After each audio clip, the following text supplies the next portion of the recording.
लढाई होते. Lose resources compared live on Facebook.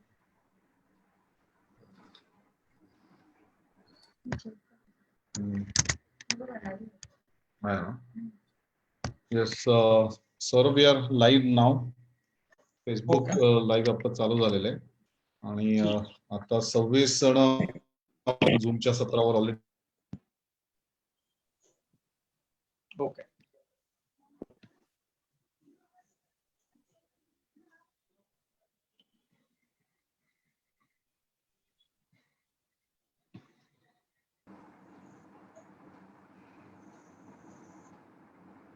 आपले आधीच आभार मानतो. आपल्या आजच्या सत्राचे वक्ते सौरभ वैशंपायन यांचे स्वागत करतो. महाराष्ट्र समाज आणि मराठी माणूस हा प्रामुख्याने इतिहास प्रिय असं मानला जातो आणि आहेच. इतिहास आणि आमची अस्मिता ही एकमेकांना अत्यंत जोडलेली आहे. चांगल्या आणि वाईट अशा दोन्ही अर्थाने आम्ही त्याच्याबद्दल आग्रही सुद्धा आहोत.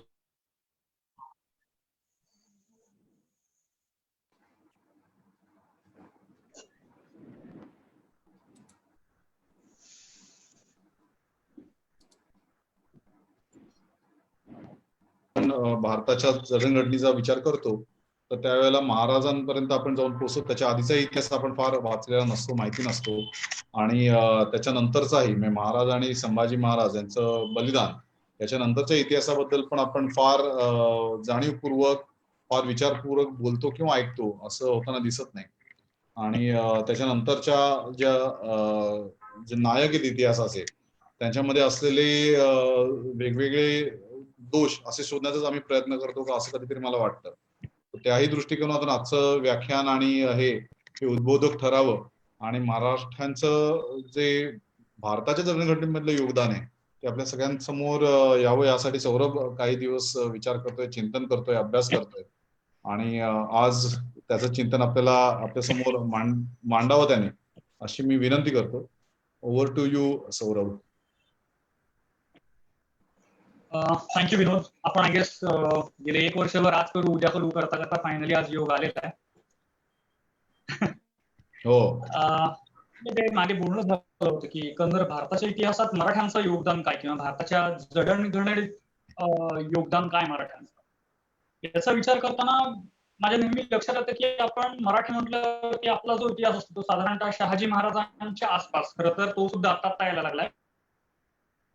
पण शहाजी महाराजांपासून चालू होऊन शिवाजी महाराजांचा राज्याभिषेक झाला की थांबायचं. वास्तविक मराठ्यांचा इतिहास हा किमान यादव कालापर्यंत मागे जातो. म्हणजे आपण हे नेहमी लक्षात घेतलं पाहिजे की यादवांचा इतिहास हा मराठ्यांचा इतिहास आहे.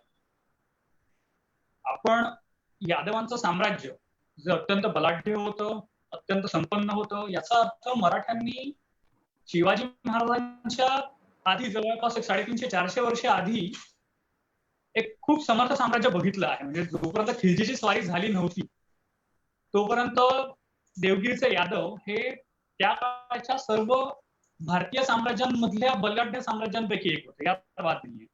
म्हणजे ज्यांनी बाबासाहेबांचा राजा शिवछत्रपती वाचलं असेल त्यांना तो काळ जो त्यांनी 2-3 वेगवेगळ्या प्रकरणातला मांडलेला आहे.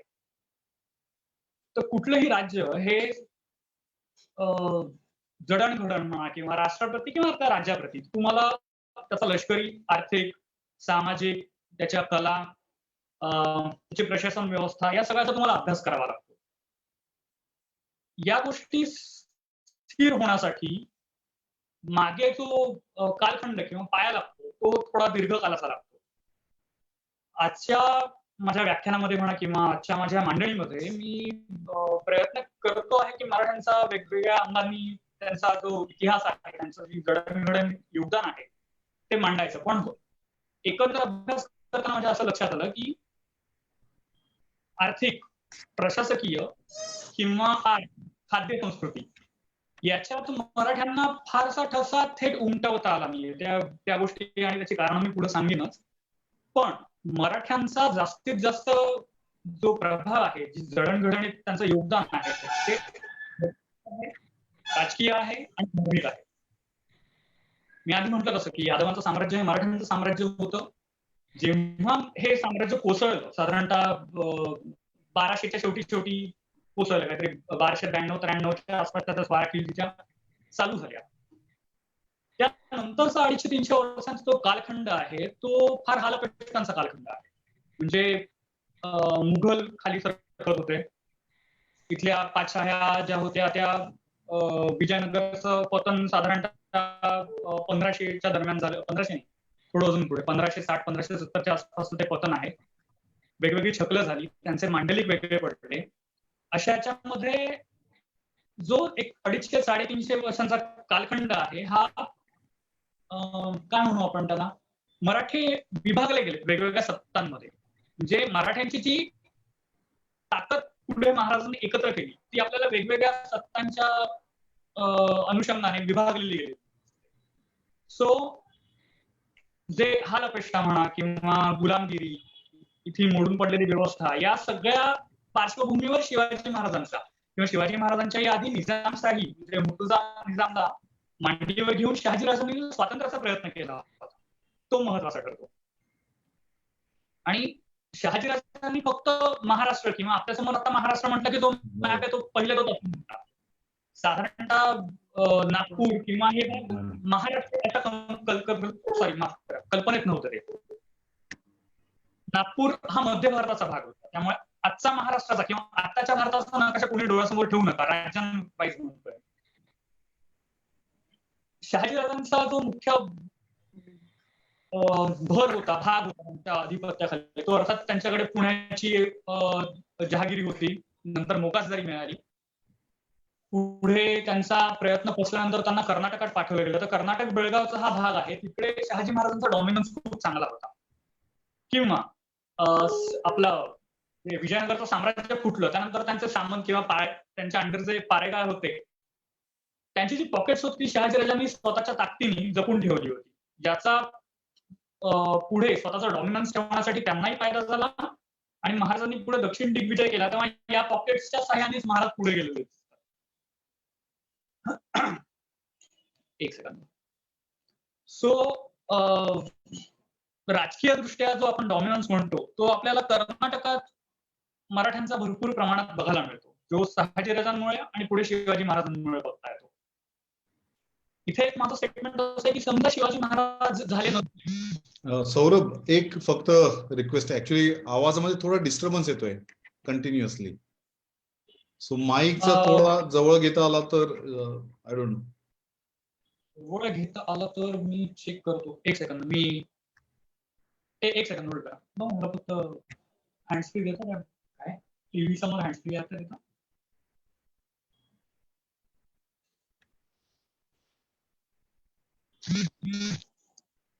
माझी स्क्रीन कदाचित थोडी लिटी होईल.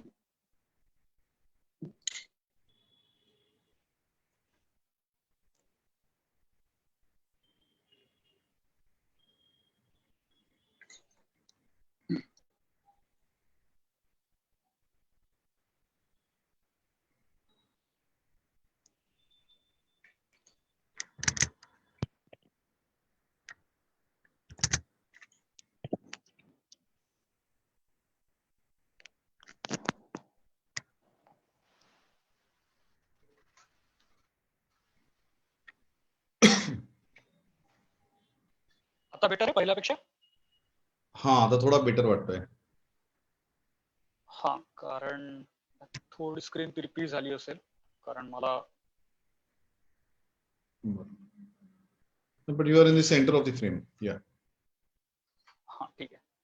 सो हा, मी काय सांगत होतो तर एक स्टेटमेंट असं आहे की समजा शिवाजी महाराज झाले नसते तर भारताचा आणि पर्यायाने जगाचा नकाशा आणि जो धार्मिक पोलरायझेशन जे म्हणतो, ध्रुवीकरण असतं धर्माचं, ते पूर्ण बदललं असतं. आज जगाचा नकाशा कदाचित वेगळा असता, पाकिस्तान कदाचित मोठा असता किंवा संपूर्ण भारतच पाकिस्तान असू शकला असता. म्हणजे हे स्टेटमेंट किंचित काही जणांना वाढवून सांगितलं वाटेल, पण त्याच्या मागे कारणही तशीच आहेत. म्हणजे तुम्ही आत्ताचा जगाचा नकाशा डोळ्यासमोर आणला तर मोरोक्को पासून जी फळी सुरुवात होते ती मुस्लिम देशांची फळी फार इंडोनेशिया पर्यंत पसरली आहे. म्हणजे इस्रायल, भारत, नेपाळ, आपलं कंबोडिया असे एक 4 किंवा 5 देश सोडले तर ही प्रचंड मोठी एक सलग फळी आहे.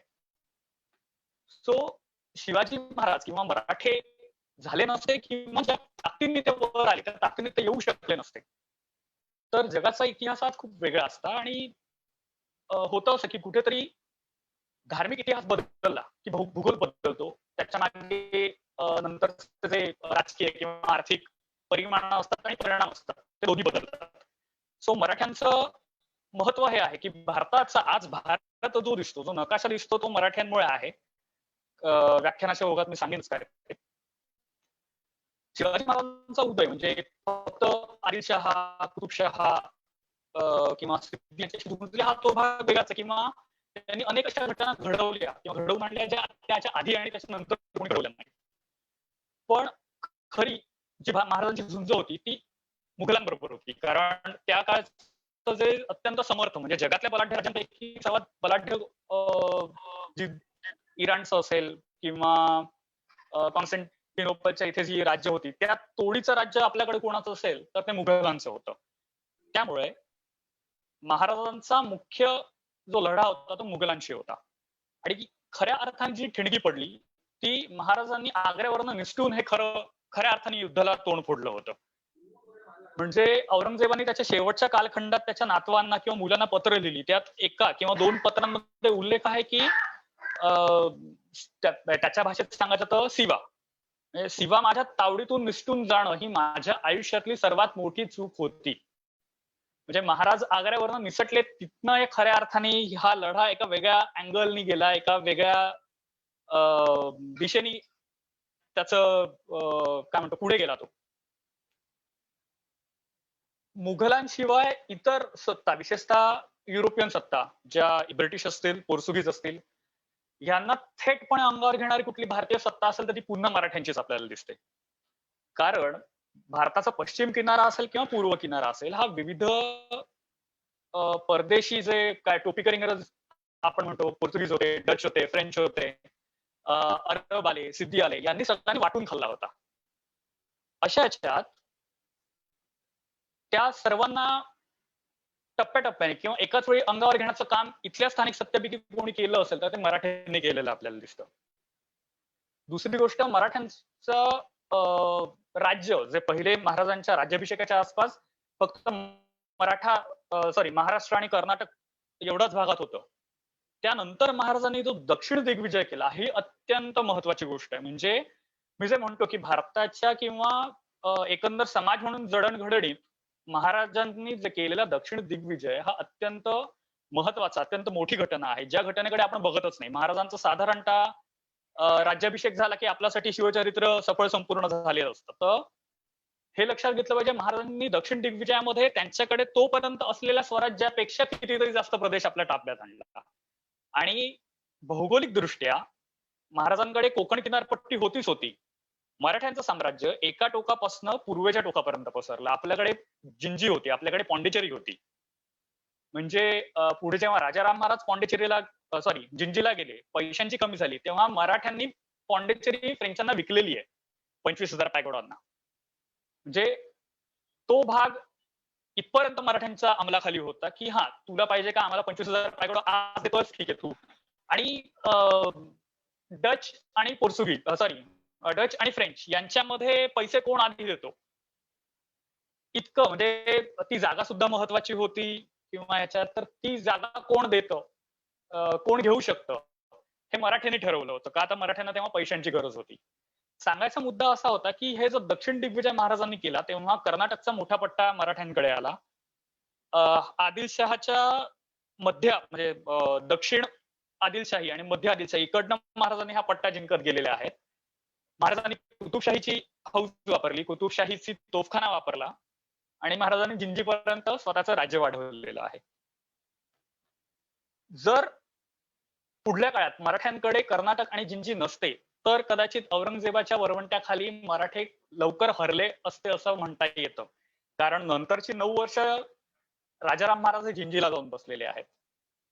किंवा मराठ्यांचा जो लढा आहे तो कर्नाटकात आपण बघतच नाही. आपल्याला फक्त महाराष्ट्र की महाराष्ट्र दिसतो किंवा थेट जिंजी दिसते. तर तसं नाहीये.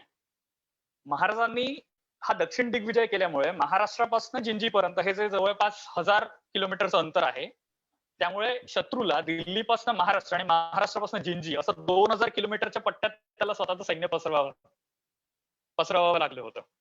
सो महाराजांचा दक्षिण दिग्विजय हा वेगळ्या अभ्यासाचा विषय आहे. सो जडणघडणीत म्हणताना वेगवेगळ्या छोट्या छोट्या घटना कारणीभूत ठरत जातात आणि भविष्याचा पाया घालतात. त्यापैकी एक घटना दक्षिण दिग्विजय आहे. आपल्या औरंगजेबाचा जो बेस आहे सेनेचा, तो उतरताना जवळपास 5 लाखाचा आहे. पण जेव्हा तुम्ही 1000 किलोमीटर मध्ये स्वतःचं सैन्य पसरवता, तेव्हा त्या 20,000, 40,000, 50,000 अशामध्ये तो डिवाइड होऊन जातो. म्हणजे दिसताना जो एक संध 5 लाखांचा सेनासागर दिसतो, तो पसरल्यागत होतो. म्हणजे याला वेगवेगळ्या टॅक्टिक्स ज्या म्हणता येतील, त्या पद्धतीने याच्याकडे आपल्याला बघता येतं. आणि म्हणजे शिवाजी महाराजांचं मी जे दक्षिण दिग्विजय किंवा या गोष्टी म्हणतो, याचा फायदा राजाराम महाराजांना झाला, संभाजी महाराजांना झाला आणि मराठ्यांचा जो दक्षिण मधला वावर आहे, त्याच्यामुळे दक्षिणेतल्या जे हिंदू पॉकेट्स मी मगाशी म्हणत होतो, ती जिवंत परत राहिली. त्यातनं परत एकदा प्राणवायू मिळाल्यासारखं झालं. आणि विजयनगर नंतर जो डोलारा कोसळत होता, तो मराठा साम्राज्यामुळे पुन्हा कुठेतरी जोडला गेला. मगाशी मी जे म्हणत होतो की धार्मिक दृष्ट्या मराठ्यांचा डॉमिनन्स हा जास्त आपल्याला प्रकर्षाने जाणवतो इतर कुठल्याही बाबतीत, तो असा. आणि म्हणजे आपला कवी कलश आहे, त्याने जे महाराजांचं वर्णन करताना म्हटलं की दक्षिण की ढाल भयो काल तुर्कान भयो, तर खरोखर मराठे हे दक्षिणेच्या ढालीसारखे त्यावेळी आपल्याला वावरताना दिसतात. पुढे मिर्झा राजाचा मुलगा जो रामसिंग आहे, त्याच्यामधला आणि संभाजी महाराजांमधला एक पत्रव्यवहार आहे. त्याच्यामध्ये जेव्हा औरंगजेब राजपुतण्याकडे उतरला होता आणि त्यांनी काही राज्य आपल्या राज्याला थेट जोडून घ्यायचा प्रयत्न केला होता, तेव्हा राजपूत खवळून उठलेले आहेत. आणि त्याच काळी दुर्गादास राठोड आणि औरंगजेबाचा मुलगा अकबर हे दोघं एक झालेले आहेत. सेम याच कालखंडात संभाजी महाराज आणि मिर्झा राजा जयसिंगाचा मुलगा रामसिंह, ज्याला मध्ये बंगालला पाठवला होता औरंगजेबाने, त्यांच्यामधला संस्कृत भाषेतला पत्रव्यवहार आहे. त्यात दोन्ही बाजूनी हिंदूंनी आता एकत्र येण्याची गोष्ट आहे.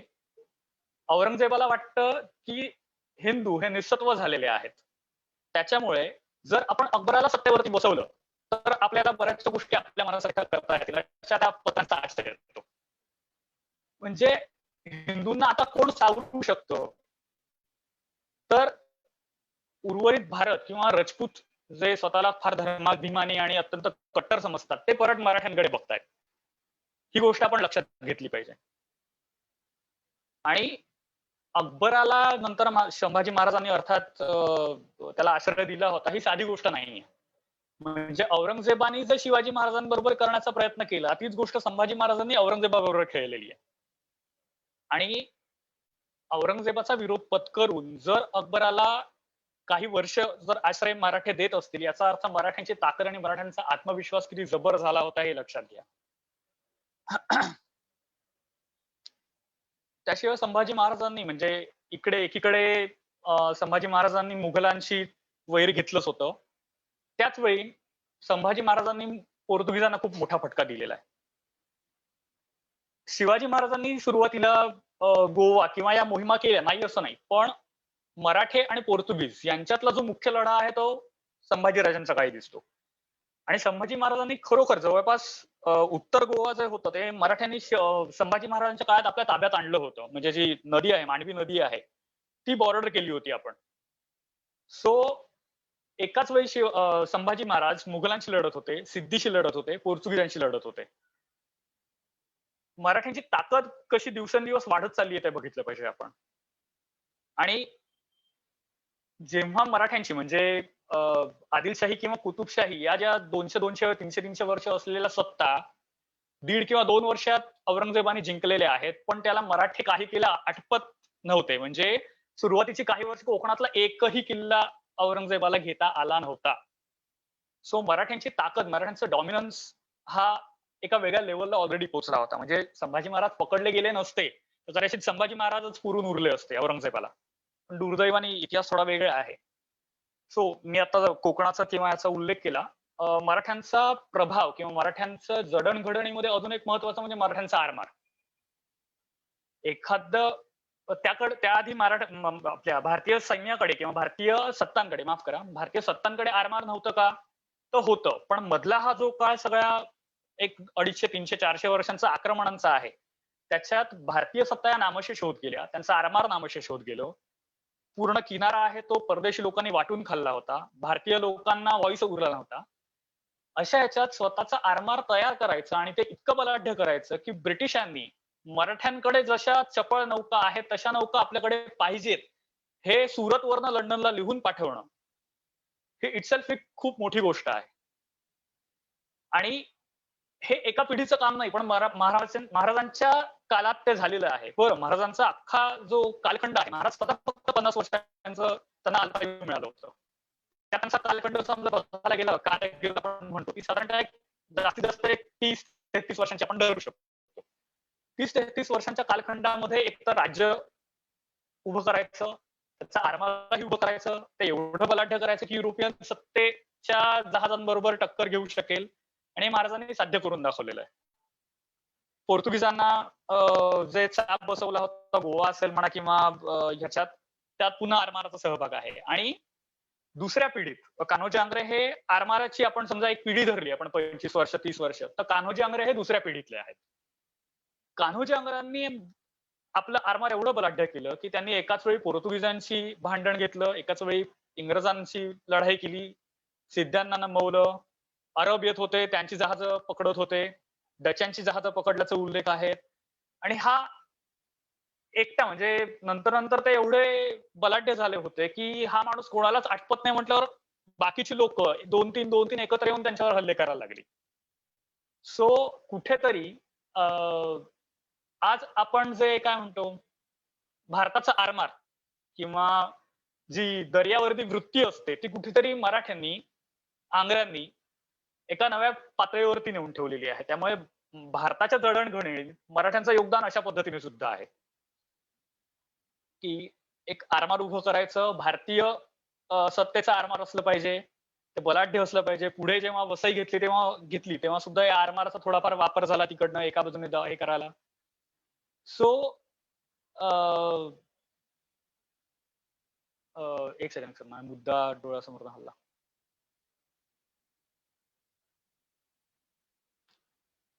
या एकंदर सगळ्या प्रोसेसमध्ये एकीकडे मराठे पोर्तुगीजांशी झुंजतायत, सिद्धीशी झुंजतायत. मराठ्यांना सलग दाबता आलं नाही याचं एक कारण हे पण होतं की मुघलांचं स्वतःचं आरमार नव्हतं.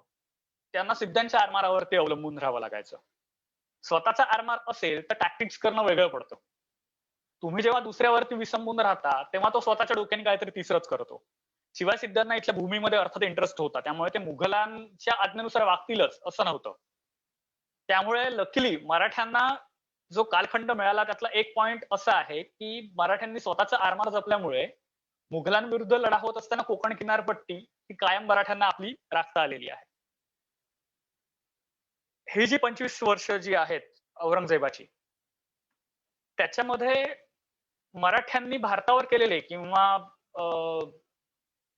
एकंदर हिंदूंवर केलेले उपकार थोडेफार आपल्याला असे म्हणता येतील की खुद्द दिल्लीपती त्याचं सगळं खजिना, त्याचं प्रचंड अवाढव्य सैन्य असं घेऊन नर्मदेच्या खाली आला आणि त्यानंतर औरंगजेबाने कधीच नर्मदा परत ओलांडली नाही. 25 वर्ष 26 वर्ष त्यांनी कुतुबशाही जिंकली, त्यांनी आदिलशाही जिंकली, पण मराठ्यांना तो नमवू शकला नाही. मराठ्यांनी त्याला 25 ते 26 वर्ष नर्मदेच्या खाली अडकवून ठेवल्यामुळे राजा आपल्या राजधानीत 25 ते 26 वर्ष नाहीये म्हटल्यावरती ऍडमिनिस्ट्रेशन, प्रशासनाची जी वाताहत होते ती वाताहत दिल्लीत व्हायला सुरुवात झाली होती. सो मुघलांचं साम्राज्य खिळखिळ एका अर्थाने करायला मराठे अशा पद्धतीने कारणीभूत ठरले. म्हणजे मराठे एकीकडे लढत होते, स्वतः बलिदान देत होते. मराठ्यांचा जेव्हा संभाजी महाराज गेल्यानंतर, रायगड पडल्यानंतर मराठ्यांकडे राजा जागेवर नाही, मराठ्यांची राजधानी नाही, राजसिंहासन नाही, असे मराठे त्या काळातल्या जगातल्या एका अत्यंत बलाढ्य सम्राटाशी दिवस रात्र लढतायत. त्याला परत फिरता येत नाहीये. कारण हे लक्षात ठेवा की जर औरंगजेब मधल्याच कालखंडात परत उलटा फिरला असता आणि उत्तरेत जायला लागला असता तर मराठ्यांनी त्याची हमखास ससेहोलपट केली असती. म्हणजे आपल्याला साधारणतः 1702-1703 आसपास नेमाजी शिंदे किंवा दाभाडे वगैरे नर्मदा ओलांडून माळवा, गुजरातचं भडोच वगैरे हा सगळा भाग फोडून काढताना दिसतात. ज्या ठिकाणी गुजरात मराठ्यांनी फोडून काढायला सुरुवात केली, तिकडे औरंगजेबाच्या या मोहिमेची मृत्यू घंटा वाजायला लागली होती. पण स्वतः बादशहा रणांगणात उतरला असताना माघार घेणं हे एकतर त्याच्या काय इगो किंवा त्यांच्या इब्रतीला धक्का लावणारं होतं. पण खरोखर औरंगजेबाने ओळखलं होतं की मराठ्यांकडे आता पाठ करणं याचा अर्थ स्वतःची लांडगेतोड करून घेणं आहे. जर हा आधी फिरला असता तर मराठ्यांनी जे 1703 मध्ये नर्मदा ओलांडली ती कदाचित खूप आधी ओलांडली असते आणि नुसती ओलांडली नसती. त्यांनी माळवाही पार केलं असतं आणि कदाचित आग्र्यापर्यंत मराठी तेव्हाच पोहोचले असते. औरंगजेब टॅक्टिक्स किंवा विचारांच्या बाबतीत एक काय म्हणू आपण त्याला चांगला योद्धा म्हणता येईल आपल्याला. त्यांनी मराठे पुढे काय उत्पात घडवू शकतात हे ओळखलं होतं म्हणून तो परत जायला तयार नव्हता. आणि त्याच्याकडे जे पैसे येत होते गुजरातमधनं, माळव्यामधनं, बंगालमधनं, सिंधचा प्रांत त्याचा बऱ्यापैकी पैसा देणारा होता. तो सगळा पैसा नर्मदेच्या पार यायचा आणि कुठे जायचा हे त्याला शेवटपर्यंत कळायचं नाही. महाराष्ट्र आणि कर्नाटकाची भूमी एखाद्या ब्लॅक होल प्रमाणे झाली होती मुघलांसाठी, औरंगजेबासाठी. जो पैसा यायचा तो मोहिमेत जायचा, जो पैसा यायचा तो मोहिमेत जायचा आणि इतकं करून मराठे हरतायत का तर नाही. संभाजीराजे पकडल्या गेल्यानंतरचा 1 ते 1.25 वर्षांचा कालखंड हा मराठ्यांसाठी अत्यंत कठीण आहे. पण जेव्हा आपले राजाराम महाराज जिंजीला पोहोचले होते, राजाराम महाराजांपाठोपाठ इतर राजपरिवार जेव्हा जिंजीवर सुखरूप पोहोचला, त्यानंतर मराठ्यांची पत्र वाचली तर 1.5 लाखाचं खडं सैन्य मराठ्यांकडे त्यावेळी उपलब्ध होतं. हा विनोद नाहीये. एका वर्षामध्ये 1.5 लाखाचं खडं सैन्य असणं हा जोक नाहीये. हे मराठ्यांनी केलं होतं आणि ही पत्र रामचंद्रपंत अमात्य सारख्या माणसाकडनं गेलेली किंवा आलेली आहेत. त्यामुळे त्या पत्रांची ऑथेंटिसिटी अत्यंत महत्वाची आहे. सो त्यांना जे मी म्हटलं की मुघलांना त्यांच्या केंद्र सत्तेपासून इकडे खेचून घ्यायचं, 25 वर्ष इथे ठेवायचं. नर्मदेवरचं प्रशासन पूर्ण हललेलं आहे आणि त्यांचं प्रशासन हल्ल्यामुळे शिखांचा आपल्याला थोडाफार उदय दिसतो. राजपुतांना ब्रिदिंग स्पेस मिळालेली आहे. आग्र्याच्या खाली बुंदेले किंवा जाट आहेत त्यांनी बंड केलेलं आहे. अफगाण जे आहेत ते पलीकडनं यायला लागलेले आहेत जास्त संख्येने. सो दिल्ली वेगवेगळ्या ज्या केंद्र सत्तेची आहेत त्यांनी वेढा द्यायला सुरुवात केलेली आहे. हे मराठ्यांनी त्या 25 वर्ष औरंगजेबाला खाली खेचल्यामुळे वरती हे परिणाम दिसतात. सो जडणघडणीमध्ये कधी कधी ना तुम्हाला निगेटिव्ह पॉइंटही बघावे लागतात. अर्थात हा निगेटिव्ह पॉइंट औरंगजेबाकडनं आहे की मौर्यांनंतर सलग मौर्य कालखंडानंतर सलग एवढं मोठं साम्राज्य की काबुल कंदाहार बॉर्डर पासनं ते पार जिंजीपर्यंत हे बाकी कोणाचंही साम्राज्य तुम्हाला बघता येत नाही. तुम्हाला तुकड्या तुकड्यात ती राज्य बघता येतात. पण मुघलांचं हे साम्राज्य मौर्यांनंतर असं आहे की काबुल कंदाहार बॉर्डर पासनं ते जिंजीपर्यंत त्यांनी साम्राज्य केलं होतं. पण स्वस्थता होती का? एखादं राज्य हे जर आर्थिक दृष्ट्या स्थिर नसेल तर त्याला काही अर्थ नसतो. औरंगजेब जो खाली निघाला तो काबुल कंदाहार बॉर्डर त्यांनी शांत केली होती, पण राजपुतांना त्यांनी अशांत केलं. शिखांबरोबर त्याच्या लढाया चालू होत्या, जाटांबरोबर लढाया चालू होत्या, बंगाल अशांत होता, मराठे अशांत होते, कुतुबशहा, आदिलशहा मोठ्या सत्ता होत्या. जरी 1.5 आणि 2 वर्षात गेले तरी प्रचंड पैसा ओतावा लागला. कर्नाटक मधले जे मी मगाशी जे हिंदू पॉकेट्स म्हणतोय, जे तिथले सामंत आणि पाळेगार आहेत त्यांच्याशी लढण्यात त्याच्यामुळे शेती नाही, व्यापार नाही, कला नाही, तुमच्या विविध वास्तू किंवा अशा उभारणीचं काम नाही जे अकबराच्या काळात आपल्याला दिसतं. अशा या सगळ्या कालखंडामध्ये तुम्हाला शांतता नसेल तर तुमच्या राज्यात सुबत्ता येत नाही आणि त्यातून तुम्ही जो पैसा येतोय तो परत मोहिमांवर टाकत चाललाय म्हटल्यानंतर भारत हा एका अर्थाने जवळपास 200 वर्ष आर्थिक दृष्ट्या आणि धार्मिक दृष्ट्या मागे गेलेला आहे. म्हणजे मुघलांच्या सुवर्ण काळाचं म्हणजे सीमांच्या दृष्ट्या म्हणतोय मी, सुवर्ण काळ जो आहे तो औरंगजेबामुळे बघता आला, पण मुघलांचं पतन होण्यासाठी सुद्धा औरंगजेबच जबाबदार आहे. शिवाय यांनी 64 वर्ष राज्य केलंय, थोडी नाही. त्यामुळे 64 नाही, साधारणतः 50 वर्ष, माफ करा. त्याचा मुलगा जेव्हा सत्तेवरती आला औरंगजेब गेल्यानंतर तेव्हा तो 64 वर्षांचा होता. म्हणजे साधारणतः वयाच्या 35-40 45 पर्यंत राज्य करण्याचा जो जोम असतो, ज्याला आपण मोहोर म्हणतो, तोच याने खाऊन टाकला होता स्वतःच्या मुलांचा. 64 वर्षांचा आलेला जो राजा असेल, जो बादशाह असेल, एक तर तो सुद्धा त्यांच्या परंपरेप्रमाणे आपल्या भावांना मारून सत्तेवरती आला. तिकडे त्याची शक्ती गेली होती. सत्तेवर आल्यानंतर तो एक साधारणतः एक 4-5 वर्ष तो राज्य करू शकला. पण त्यात सुद्धा त्याची जी वयाने खाल्लेली उमेद असते, ती परत येणार नव्हती. म्हणून औरंगजेबानी एक प्रचंड मोठं साम्राज्य उभं केलं आणि तितक्याच वेगाने ते खाली आलं. आणि ते खाली आणण्यात अर्धा वाटा हा मराठ्यांचा आहे. म्हणून जी जडणघडण म्हणतो किंवा मराठ्यांचा प्रभाव म्हणतो, तो अशा अर्थाने आपल्याला बघावा लागतो. औरंगजेबाच्या कालखंडात अर्थात जिझिया, मंदिरं पाडणं हे सगळे प्रकार होत होते. मराठ्यांनी त्याला 25 वर्ष, 26 वर्ष इथे गुंतवून ठेवल्यामुळे उत्तरेतले जे अत्याचार होते, ते खूप प्रमाणात कमी झालेले आहेत किंवा उत्तरेतल्या मोहिमांवर त्याला कॉन्सन्ट्रेट करता येत नव्हतं. त्याचे बडे-बडे सरदार त्याला खाली बोलावून घ्यावे लागले होते. नंतर मराठ्यांनी जेव्हा माळवा किंवा गुजरात फोडायला सुरुवात केली, तेव्हा उलटं झालं. कर्नाटकातले मोठे-मोठे सरदार उचलले आणि परत त्यांनी नर्मदेच्या पलीकडे घातले. म्हणजे फक्त मराठ्यांची हुतुतू खेळत राहणं एवढंच त्याच्या नशीब शेवटच्या एक 89 नंतर विशेषतः आपण बघितलं तर साधारणतः त्यानंतरची एक 15 ते 17 वर्ष त्याला फक्त मराठ्यांची हुतुतू खेळण्यातच घालवलेली आहे. कारण त्याला किल्ले जिंकता आले नाहीत. त्याला शेवटपर्यंत डॉमिनन्स ठेवता आलेला नाहीये. दुसरी गोष्ट औरंगजेब इथल्या मातीत गाडलं जाणं याचा अजून एक खूप खूप मोठा अर्थ आहे. मोहम्मद बिन कासिमने सिंधमध्ये जे आक्रमण केलं होतं आणि गजवाय हिंदची सुरुवात केली होती त्याची किंवा दार उल हरब ला दार उल इस्लाम मध्ये कन्व्हर्ट करण्याची जी प्रोसेस अनेक वर्ष चालू होती, तिला कुठेतरी खीळ घातली गेली. त्याचा तो पराभव होता. मी जर मगाशी म्हटलं औरंगजेब मागे याकरता जायला तयार नव्हता, कारण तो मागे फिरला असता तर त्यांनी त्याच्या डोळ्यासमोर इस्लामचा पराभव बघितला असता, जे त्याला होऊ द्यायचं नव्हतं. म्हणून त्यांनी हट्टाने मोहिमा चालू ठेवल्या, पण तो मागे गेला नाही. पण ते अनअवॉइडेबल होतं, हे कधी ना कधीतरी होणारच होतं. सो औरंगजेब इथल्या मातीत 20 फेब्रुवारी 1707 रोजी इथल्या मातीत गाडलं जाणं हा मोहम्मद बिन कासिम पासून सुरू झालेला प्रवास जो आहे त्याला पहिली खीळ घातली गेली ती या भूमीत घातली गेली. म्हणून मराठ्यांचा उदय, शिवाजी महाराजांचा उदय, मराठ्यांनी तग धरून राहणं हे भारतासाठी महत्वाचं या कारणाकरता होतं. समजा मराठे सुद्धा आदिलशाह किंवा कुतुबशाह सारखे आटोपले असते 2-4 वर्षात, 10 वर्षात, तर औरंगजेबाने काय उच्छाद मांडला असता याचा विचारही करवत नाही. म्हणजे त्याच्या नाकाखाली राजपूत आहेत, जाट आहेत, बुंदेले आहेत, शीख आहेत, असं असताना जो काशीची मंदिरं पाडतो, जो वृंदावन मथुरा आहे तिकडे अत्याचार करतो, जो जगन्नाथपुरीवर आक्रमण करतो, जो सोमनाथ पाडतो, मराठे आटोपले असते तर त्यांनी अख्ख्या भारतात जो नंगानाच घातला असता त्याची कल्पना आपण आता नाही करू शकत. मराठ्यांनी ते होऊ दिलं नाही.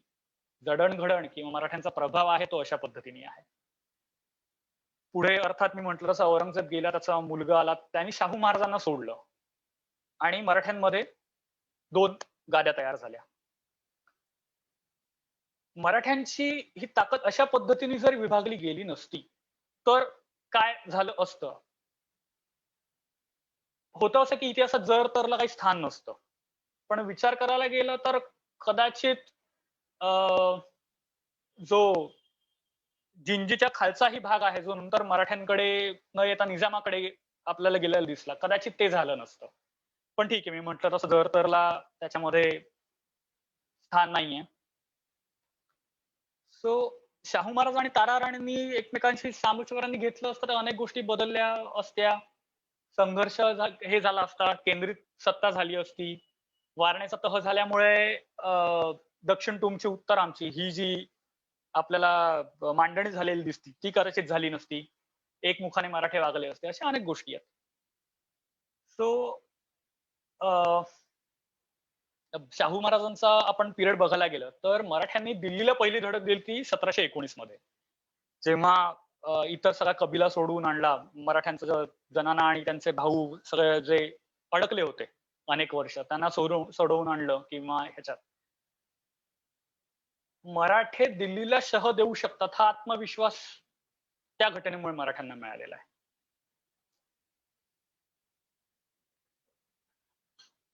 बादशहा कोण असेल हे जे आतापर्यंत इतर लोक ठरवायचे ते 1719 पासून मराठे ठरवायला लागलेत हे आपण लक्षात घेतलं पाहिजे. आणि बाजीरावांचं जे कार्य आहे ते मुख्य बाजीरावांचं कार्य हे मराठ्यांना गुजरात, माळवा, बुंदेलखंड, मध्य भारत या वाटा ओपन करून देण्याचं काम बाजीरावांचं आहे. बाजीरावांनी आपण म्हणतो की बाजीरावांनी 40 लढाया केल्या 45 त्यांच्या मुख्य लढाया साधारणतः 14 किंवा 15 आहेत. पण त्या सगळ्या लढाया या एखाद्या दरवाजाची किल्ली मिळते आपल्याला की हा उघडला दरवाजा अशा पद्धतीने मराठ्यांनी आधी गुजरात जिंकलं, माळवा जिंकलं, राजपुतानामध्ये गेले, सवाई जयसिंगाला आपल्या भजनी लावलं त्या माणसाने, बुंदेलखंडात त्यांनी प्रवेश मिळाला आणि परत मगाशी तो मुद्दा कदाचित सुटला. आपण हे बघितलं पाहिजे की छत्रसाल बुंदेला हा त्याच्या ऐन तारुण्यात असताना मार्गदर्शनासाठी किंवा मदतीसाठी शिवाजी महाराजांकडे बघतो आणि त्याच्या आयुष्याच्या शेवटच्या टप्प्यावर पुन्हा मदतीसाठी तो बाजीरावाकडे बघतो. ही 50 वर्ष आहेत, लहान कालखंड नाहीये. 50 वर्षानंतर एकच व्यक्ती मराठ्यांकडे त्याच आशेने बघत असेल याचा अर्थ निश्चित मराठ्यांमध्ये काहीतरी दम होता. आणि बरं त्या माणसाने स्वतः इतिहास घडवलेला आहे. म्हणजे असं नाही की बाबा नवीन नवीन कोणीतरी येत आहे. ज्या माणसाने आग्र्याच्या खाली म्हणजे मुघलांच्या नाकाखाली स्वतःचं छोटं का होईना राज्य तयार केलं होतं हे खूप महत्वाचं आहे. तो माणूस ते राज्य बनवण्याची प्रेरणा शिवाजी महाराजांकडनं घेतली होती आणि जेव्हा बंगचं संकट आलं तेव्हा कोणाला हाक मारली तर बाजीरावाला. म्हणजे त्याला राजपूत दिसले नाहीत का, त्याला मध्य भारतातले जे स्वतःकडे हजाराच्या फौजा बाळगणारे दिसले नाहीत का, किंवा त्यांना शिखांना हाक मारता येत नव्हती का, मराठेच का. याचा अर्थ आपण काय म्हणू, हा फार टोकदार शब्द होईल मला नाही माहिती, कदाचित मुघलांशी भांडण्याची लायकी ज्याला आपण म्हणतो ती फक्त मराठ्यांकडे हे कदाचित त्याला कळलं होतं. म्हणून मी म्हणतो हा थोडा टोकदार शब्द आहे लायकी म्हणणं, पण इलाज नाही त्याला, बाकी कोणाकडे तो जाताना दिसत नाही, तो पुन्हा मराठ्यांकडे येताना दिसतो. सो मगाशी जो मुद्दा सुटला होता तो हा एक मुद्दा होता की मराठ्यांकडे इतर लोक कशी बघत होती. रामसिंगाच्या पत्राचा उल्लेख मी केलाच. हे परत 50 वर्षानंतर एकच व्यक्ती पुन्हा मराठ्यांकडे जाऊन मदत मागते, याला फार मोठा अर्थ आहे. दुसरी गोष्ट बाजीरावांच्या कालखंडातली ही आहे जी चिमाजी अप्पांनी घडवून आणली होती. त्यांनी वसई मधनं पोर्तुगीजांचा पूर्ण अंमल उठवून लावला. एका युरोपियन सत्तेचे पाय पूर्णतः उखडून काढणं हे कुठल्याही भारतीय सत्तेला त्या आधी आणि त्यानंतर जमलेलं नाही. मराठे ही एकच सत्ता अशी होती की ज्यांनी पोर्तुगीज सत्तेला ती सुद्धा बलाढ्य असताना, कारण हा जवळपास लढा आहे तो 35-36च्या आसपास पहिला एकमेकांबरोबर लहान लहान लढाया चालू झाल्या आणि परिणिती 39च्या युद्धात झाली, 1739च्या याच्यात. आणि हे अनेक महिने चाललेलं युद्ध आहे. हे युद्ध वसईपासून आजचा जो बांद्रा म्हणतो आपण तिथपर्यंत पसरलेलं होतं. त्या बाजूला कल्याण आणि बदलापूरच्या भागाला टच झालेलं होतं. इतक्या प्रचंड भूभागावरती हे युद्ध चाललंय. म्हणजे फक्त वसईचा किल्ला डोळ्यासमोर ठेवून आपल्याला चालत नाही. हा भूभाग आपल्याला लक्षात घेतला पाहिजे की पोर्तुगीजांचा डॉमिनन्स किती जबरदस्त होता. या कालखंडामध्ये तुम्ही पोर्तुगीजांचं इतकं उच्चाटन करता की, आणि लक्षात घ्या पोर्तुगीजांचं जे होल्ड्स आहेत ते इमिजिएटली दीव दमण आहे, वसई आहे, खाली गेल्यानंतर गोवा आहे. सो त्यांनी ही आपल्या गुजरात पासून ते गोव्यापर्यंतची किनारपट्टी कशी ताब्यात ठेवली होती हे बघा. असं असताना सलग 3-3.5 वर्ष छोट्या मोहिमा करत 39 साली एक मोठी मोहीम करायची. एक बलाढ्य सत्ता तिकडनं कायमसाठी उचलून फेकून द्यायची ही खाण्याची गोष्ट नाहीये. पोर्तुगीज म्हणजे गोवा आपण नंतर जे घेतलं भारत स्वतंत्र झाल्यानंतर 1947 नंतर आपल्याला अनेक वर्ष गोव्याकडे लक्ष दिलं नव्हतं किंवा तेवढा वेळ मिळाला नाही अनेक कारणांनी. पण तेव्हा सुद्धा गोवा वाचवण्याकरता पोर्तुगालमधनं बोटी निघाल्या होत्या हे लक्षात घ्या. अशा सत्तेला जेव्हा चिमाजी उचलून फेकून देतात तिथला धार्मिक डॉमिनन्स असतो तो बदलतात. कारण पोर्तुगीजांनी सुद्धा अत्यंत प्रचंड कल्पनेच्या पलीकडे धार्मिक अत्याचार केलेले आहेत. म्हणजे तेलाचा आपण जसं टी शर्ट घालतो तसं तेलापासून बनवलेला एक हे असायचं, त्याला वरती डोकं हे करायला होल असायचं, तो तेलात बुडवायचा, तो त्या माणसाला घालायचा त्याचं कुटुंब समोर उभं असायचं आणि विचारायचं तुम्ही ख्रिश्चन होताय का? जर नाही म्हटलं तर घरच्यांसमोर ते पेटवलं जायचं. या पद्धतीचे अत्याचार मुघलांनी तिकडे केलेले आहेत, गोव्यात केलेले आहेत. म्हणजे मराठ्यांनी मुघल किंवा मुस्लिम सत्तेला साप लावलाच लावला. त्याशिवाय त्यांनी पोर्तुगीजांच्याही धर्मानं आळा घातलेला आहे. सो मराठे हे हिंदूंसाठी एक किती प्रचंड मोठं वरदान होते याचा विचार आपण आज केला पाहिजे. जे मी म्हटलं की मराठ्यांचं इतर बाबतीतलं योगदान आपण नंतर डिस्कस करू, पण राजकीय दृष्ट्या, धार्मिक दृष्ट्या, लष्करी दृष्ट्या मराठे हे आरमार त्या दृष्ट्या मराठे किती वेगवेगळा प्रभाव पाडत होते ही फार वेगळी गोष्ट आहे, ही लक्षात घेण्यासारखी गोष्ट आहे. मराठ्यांचं अजून एक महत्व म्हणजे मराठ्यांचं हे जे साम्राज्य आहे हे भारतातलं फार फार तर दुसरं असं साम्राज्य आहे हे दक्षिणेत चालू झालं आणि दिल्ली किंवा दिल्लीच्या पलीकडे गेलेलं आहे. बाकी सगळी साम्राज्य ही उत्तरेत चालू झाली आणि खालती आलेली आहेत किंवा दक्षिणेमधलं दक्षिणमध्ये पसरलेली आहेत. मराठ्यांचं साम्राज्य हे दख्खनमध्ये चालू झालं. मराठ्यांनी नर्मदा ओलांडली, गुजरात, रजपुताना, माळवा, बुंदेलखंड, या बाजूला ओरिसा, बंगाल, वरती आग्राचा जो आहे तो करत मराठे पंजाब पर्यंत गेलेले आहेत. सो हे एकमेव नाही म्हणता येणार. मराठ्यांच्या आधी राष्ट्रकूटांची तशी सत्ता झाली आणि राष्ट्रकूट रजपुतानापर्यंत गेले होते, नाही असं नाही. पण एवढ्या प्रचंड मोठ्या क्षेत्रफळावरती स्वतःच राज्य पसरवणं हे रेअर आहे. त्याच्यामुळे दक्षिणेकडनं उत्तरेकडे प्रवास करणारे हे अजून एक मराठ्यांची एक खास प्लस पॉइंट, मराठ्यांची वेगळी बाजू म्हणता येते.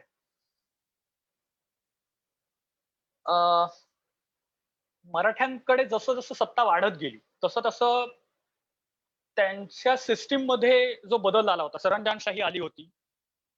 शिवाजी महाराजांनी वतन पद्धती पूर्ण बंद केली नव्हती. नव्याने वतन देणं हे महाराजांनी बंद केलं होतं. म्हणजे महाराजांच्या काळात वतनांचे उल्लेख आढळतात, नाही असं नाही. औरंगजेबाचं आक्रमण झाल्यानंतर संभाजी महाराजांनी 9 वर्ष शिवाजी महाराजांचीच पद्धत चालू ठेवली होती. पण राजाराम महाराजांना वतनदारी पद्धत पुन्हा चालू करावी लागली कारण सगळी लोक उठून मुघलांकडे जायला लागली होती. त्यामुळे वतनदारी पद्धत ही शाहू महाराजांना पुढे ताराराणी आणि शाहू महाराज त्यांना चालू ठेवावी लागली आणि पुढे त्याचं रूपांतर हे सरंजामशाहीत झालेलं आहे. सो मराठ्यांची राज्यव्यवस्था आपल्याला थोडीफार लक्षात घ्यावी लागते. सरंजामशाहीमुळे मराठ्यांना फायदा काय झाला की प्रत्येक सरदाराला एक एक भाग नेमून दिला की बाबा हा भाग तू जिंकायचास, त्या भागावर डॉमिनन्स आणायचा, तिकडनं चौथाई घ्यायची. चौथाई म्हणजे काय असायचं की चौथाई जो समजा 1 लाख रुपये उत्पन्न असेल तर 25,000 मराठ्यांना द्या, त्या बदल्यात मराठे लुटालूट करणार नाहीत आणि जर तुमच्यावर आक्रमण झालं तर मराठे तुम्हाला संरक्षण देतील, असा तो करार असायचा. चौथाई स्वराज्याच्या सीमांच्या आत नसायची, चौथाई सीमाच्या बाहेर. सो चौथाई घेणं याच्यामध्ये एक एक भाग मी जे म्हटलं बाजीरावांनी सगळी दरवाजे ओपन करून दिले आणि त्यानंतर जो गुजरातचा भाग आहे तो दाभाडे किंवा गायकवाडांकडे दिला, माळव्याचा भाग आहे तो होळकरांकडे आला, धारच्या ठिकाणी पवार आले, वरती ग्वालियरला शिंदे आले. सो या ठिकाणी जी खुंटी ठोकून ठेवणं म्हणतात ना, बाजीरावांनी स्ट्रॉंग होल्ड्स बनवले. दिल्लीकडे जाणारा जो रस्ता आहे तो बाजीरावांनी आपापल्या एका खोलीतून दुसऱ्या खोलीत जाताना ती जशी सेक्युअर करत जातात कमांडोज की एक खोली, दुसरी खोली, तिसरी खोली, अशा पद्धतीने आपले स्ट्रॉंग होल्ड्स बनवत त्यांनी दिल्ली भोवती किंवा राजपुताना भोवती हॉर्स शेप सी आकार बनवला. आणि या कचाट्यात सापडल्यानंतर पुढे जेव्हा दिल्लीला मराठ्यांनी आपल्या मांडीखाली दाबली तेव्हा हे सगळे स्ट्रॉंग होल्ड मराठ्यांनी वापरलेले आहेत. सो या वेगवेगळ्या ठिकाणी स्थिर होणं किंवा ही शहरं वसवणं, या ठिकाणी आपली कायमस्वरूपी छावणी बनवणं हा एक टर्निंग पॉइंट होता मराठ्यांच्या दृष्टीने, मराठ्यांचं साम्राज्य बदलण्याच्या दृष्टीने. आणि मराठ्यांची ही जी सगळी स्थानं आहेत ती सगळी तुम्हाला काय सोमनाथ, आपलं उज्जैन किंवा वरती ग्वालियर म्हटल्यानंतर दिल्ली, आग्रा, वृंदावन, मथुरा यांच्या आसपास हे सगळं स्ट्रॉंग होल्ड मिळतात. आणि मराठ्यांच्या किंवा नानासाहेबांच्या पुढच्या कालखंडातल्या पत्रांमध्ये मथुरा, वृंदावन, अयोध्या या गोष्टी सोडवण्याबाबत सतत सतत सतत पत्रातनं आपल्याला हे राहतं, की ही स्थानं सोडवली पाहिजेत, ही स्थानं सोडवली पाहिजेत. म्हणजे हे स्वप्न जे आहे ते मराठ्यांनी अनेक शतकं, मराठी म्हणा, हिंदूंनी म्हणा, अनेक शतकं बाळगलेलं आहे, कारण अत्याचार झाले होते. आणि मराठ्यांनी तसा प्रयत्न सुद्धा केला होता. काशीच्या आसपास किंवा वृंदावनच्या आसपास मराठ्यांनी केलं होतं. पण तिथल्या लोकांनीच विरोध केला, की तुम्ही आज म्हणताय, की हे करू. तुम्ही इथे स्वतःचा डॉमिनन्स म्हणा किंवा हे तात्पुरता ठेवाल, इथे मंदिर बांधाल, निघून जाल. नंतर आम्हाला जो त्रास होणार तो आम्ही सहन नाही करू शकणार. त्याच्यामुळे मराठ्यांना पूर्णतः ती स्थानं सोडवता आली नाहीत. पण तो डॉमिनन्स एवढा झाला, की तिथले अत्याचार आहेत ते बंद झाले. अ, पुढे आपल्याला साधारणतः बघता येतं, की अहमदिया करार. ज्याच्यामुळे मराठ्यांना पानिपतावरती उभं राहावं लागलं. परत प्रश्न तोच येतो, की अख्ख्या भारतामध्ये मुघलांना बाकी कोणीच मिळालं नाही का? की अब्दालीला अंगावरती घेता येईल आणि अहमदिया करार करण्याच्या मागचं कारण तेच होतं, की स्थानिक किंवा परकीय सत्तांविरोधात मुघली सत्ता आहे, तिचं प्रतिपाळ करणं, तिला सांभाळणं. यासाठी मुघलांनी मराठ्यांबरोबर अहमदिया करार केलेला आहे. आणि गंमत म्हणजे हा जो करार झाला होता, तेव्हा वजीरांनी मराठ्यांबरोबर हा करार केलेला आहे कन्नौजला. आणि तिकडनं त्याच वेळी दिल्लीवरती आक्रमण झालं होतं. लाहोरपर्यंत अब्दालीचा मुलगा येऊन थांबला होता. तेव्हा त्याच्याकडनं आलेल्या वकिलाबरोबर बादशहाने दिल्लीमध्ये करार केलेला आहे. आणि हा 13 एप्रिललाच झालेला करार आहे. आणि हे जे भांडण आहे ते दिल्लीसाठी नाही, ते भांडण पंजाबसाठी आहे. पानिपत पंजाबसाठी झालेलं होतं, की पंजाब अफगाणांकडे असणार की मराठ्यांकडे किंवा मुघलांकडे असणार, यासाठी ते भांडण झालं होतं. एकाच दिवशी करार झाल्यामुळे बरं, आधी करार झाला असता तर सांगता आलं असतं अफगाणांना, की बाबा आमच्याकडे, किंवा मराठ्यांना, की बाबा पंजाब आमच्याकडे आहे. पण एकाच दिवशी करार झाल्यामुळे दोघंही अडून बसले, की पंजाब, कारण अत्यंत सुपीक प्रदेश. पलीकडे तुम्ही अफगाणकडे बघाल तर सगळंच वाळवंट आहे, रखरखीत. तुम्ही भारताकडे किंवा ह्याकडे बघाल तर सिंध, पंजाब हे प्रचंड पैसा देणारे प्रांत आहेत. पैसा सगळ्यांनाच हवा असतो, भूमी सगळ्यांनाच हवी असते. सो पंजाब सांभाळणं यासाठी पूर्ण भारतामध्ये शिखा शीख, राजपूत, जाट यांच्या व्यतिरिक्त फक्त मराठेच त्यांना का दिसले? कारण मराठ्यांची ताकद तेवढी होती. मराठ्यांनी तेवढी जडणघडण स्वतःची घडत करून आणली होती. आणि त्या बदल्यात मुघलांनी त्यांना 30 लाख रुपये द्यायचं वचन दिलं होतं. पुढे अब्दाली विरुद्ध जेव्हा पानिपतात मराठे उतरले होते, पराभवही झाला आपला.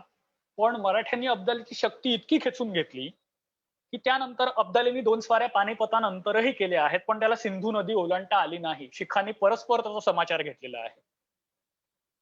टोटल अब्दालींनी 7 स्वाऱ्या भारताकडे केल्या आहेत.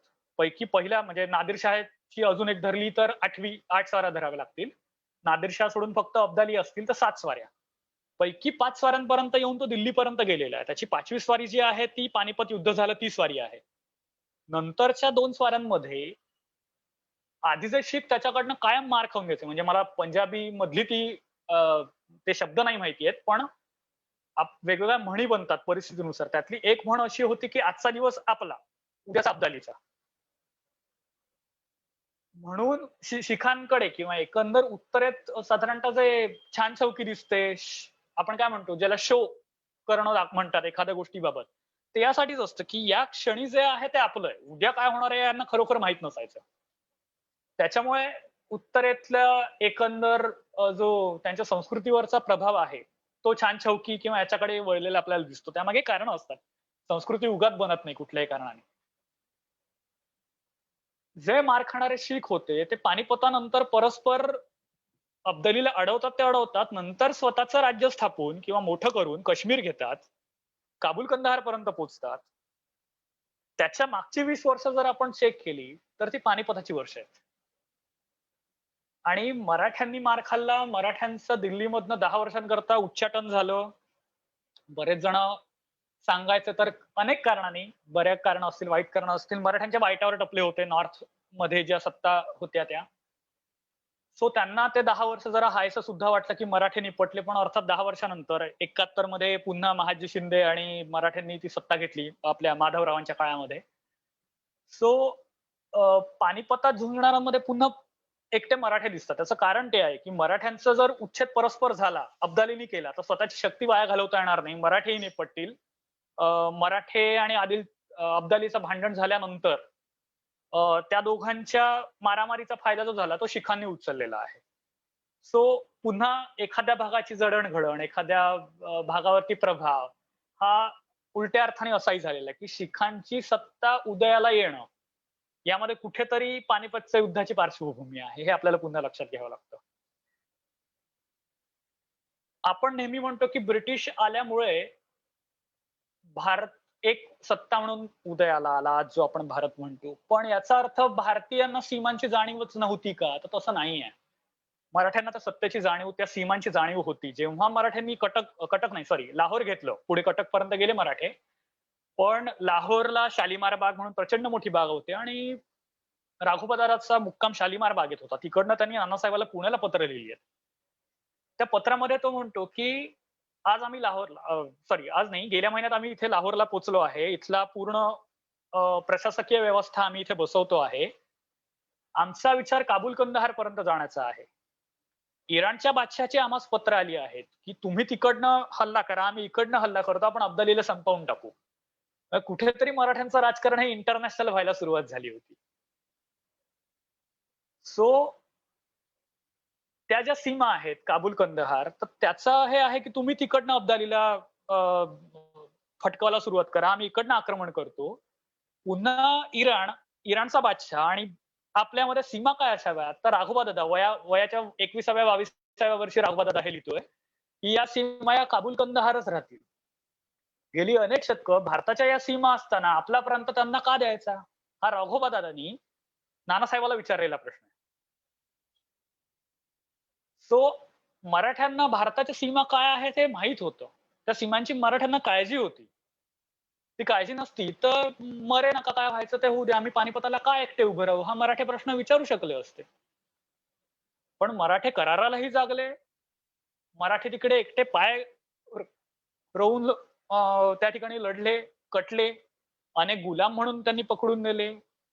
पण असं असताना मराठ्यांनी स्वतःची जबाबदारी झटकली नाही. वास्तविक आता जो काही थोडाफार इतिहास मिळतो किंवा हे विशेषतः गेल्या 4-5 वर्षात, 10 वर्षात वेगवेगळे कागदपत्र आपल्याला झाली आहेत.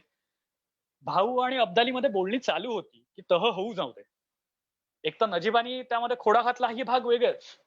पण मराठ्यांनी स्वतःच्या सीमाचा हट्ट सोडलेला नाही. मराठ्यांनी 5ही नद्या आपल्याकडे मागितलेल्या आहेत. मराठ्यांनी पंजाब आपल्याकडेच मागितलेलं आहे. याचा अर्थ मराठे आपल्या सीमांच्या बाबतीत आणि आपल्या कराराच्या बाबतीत एकही पाऊल मागे घ्यायला तयार नव्हते. सो म्हणजे काय म्हणतो आपण त्याला?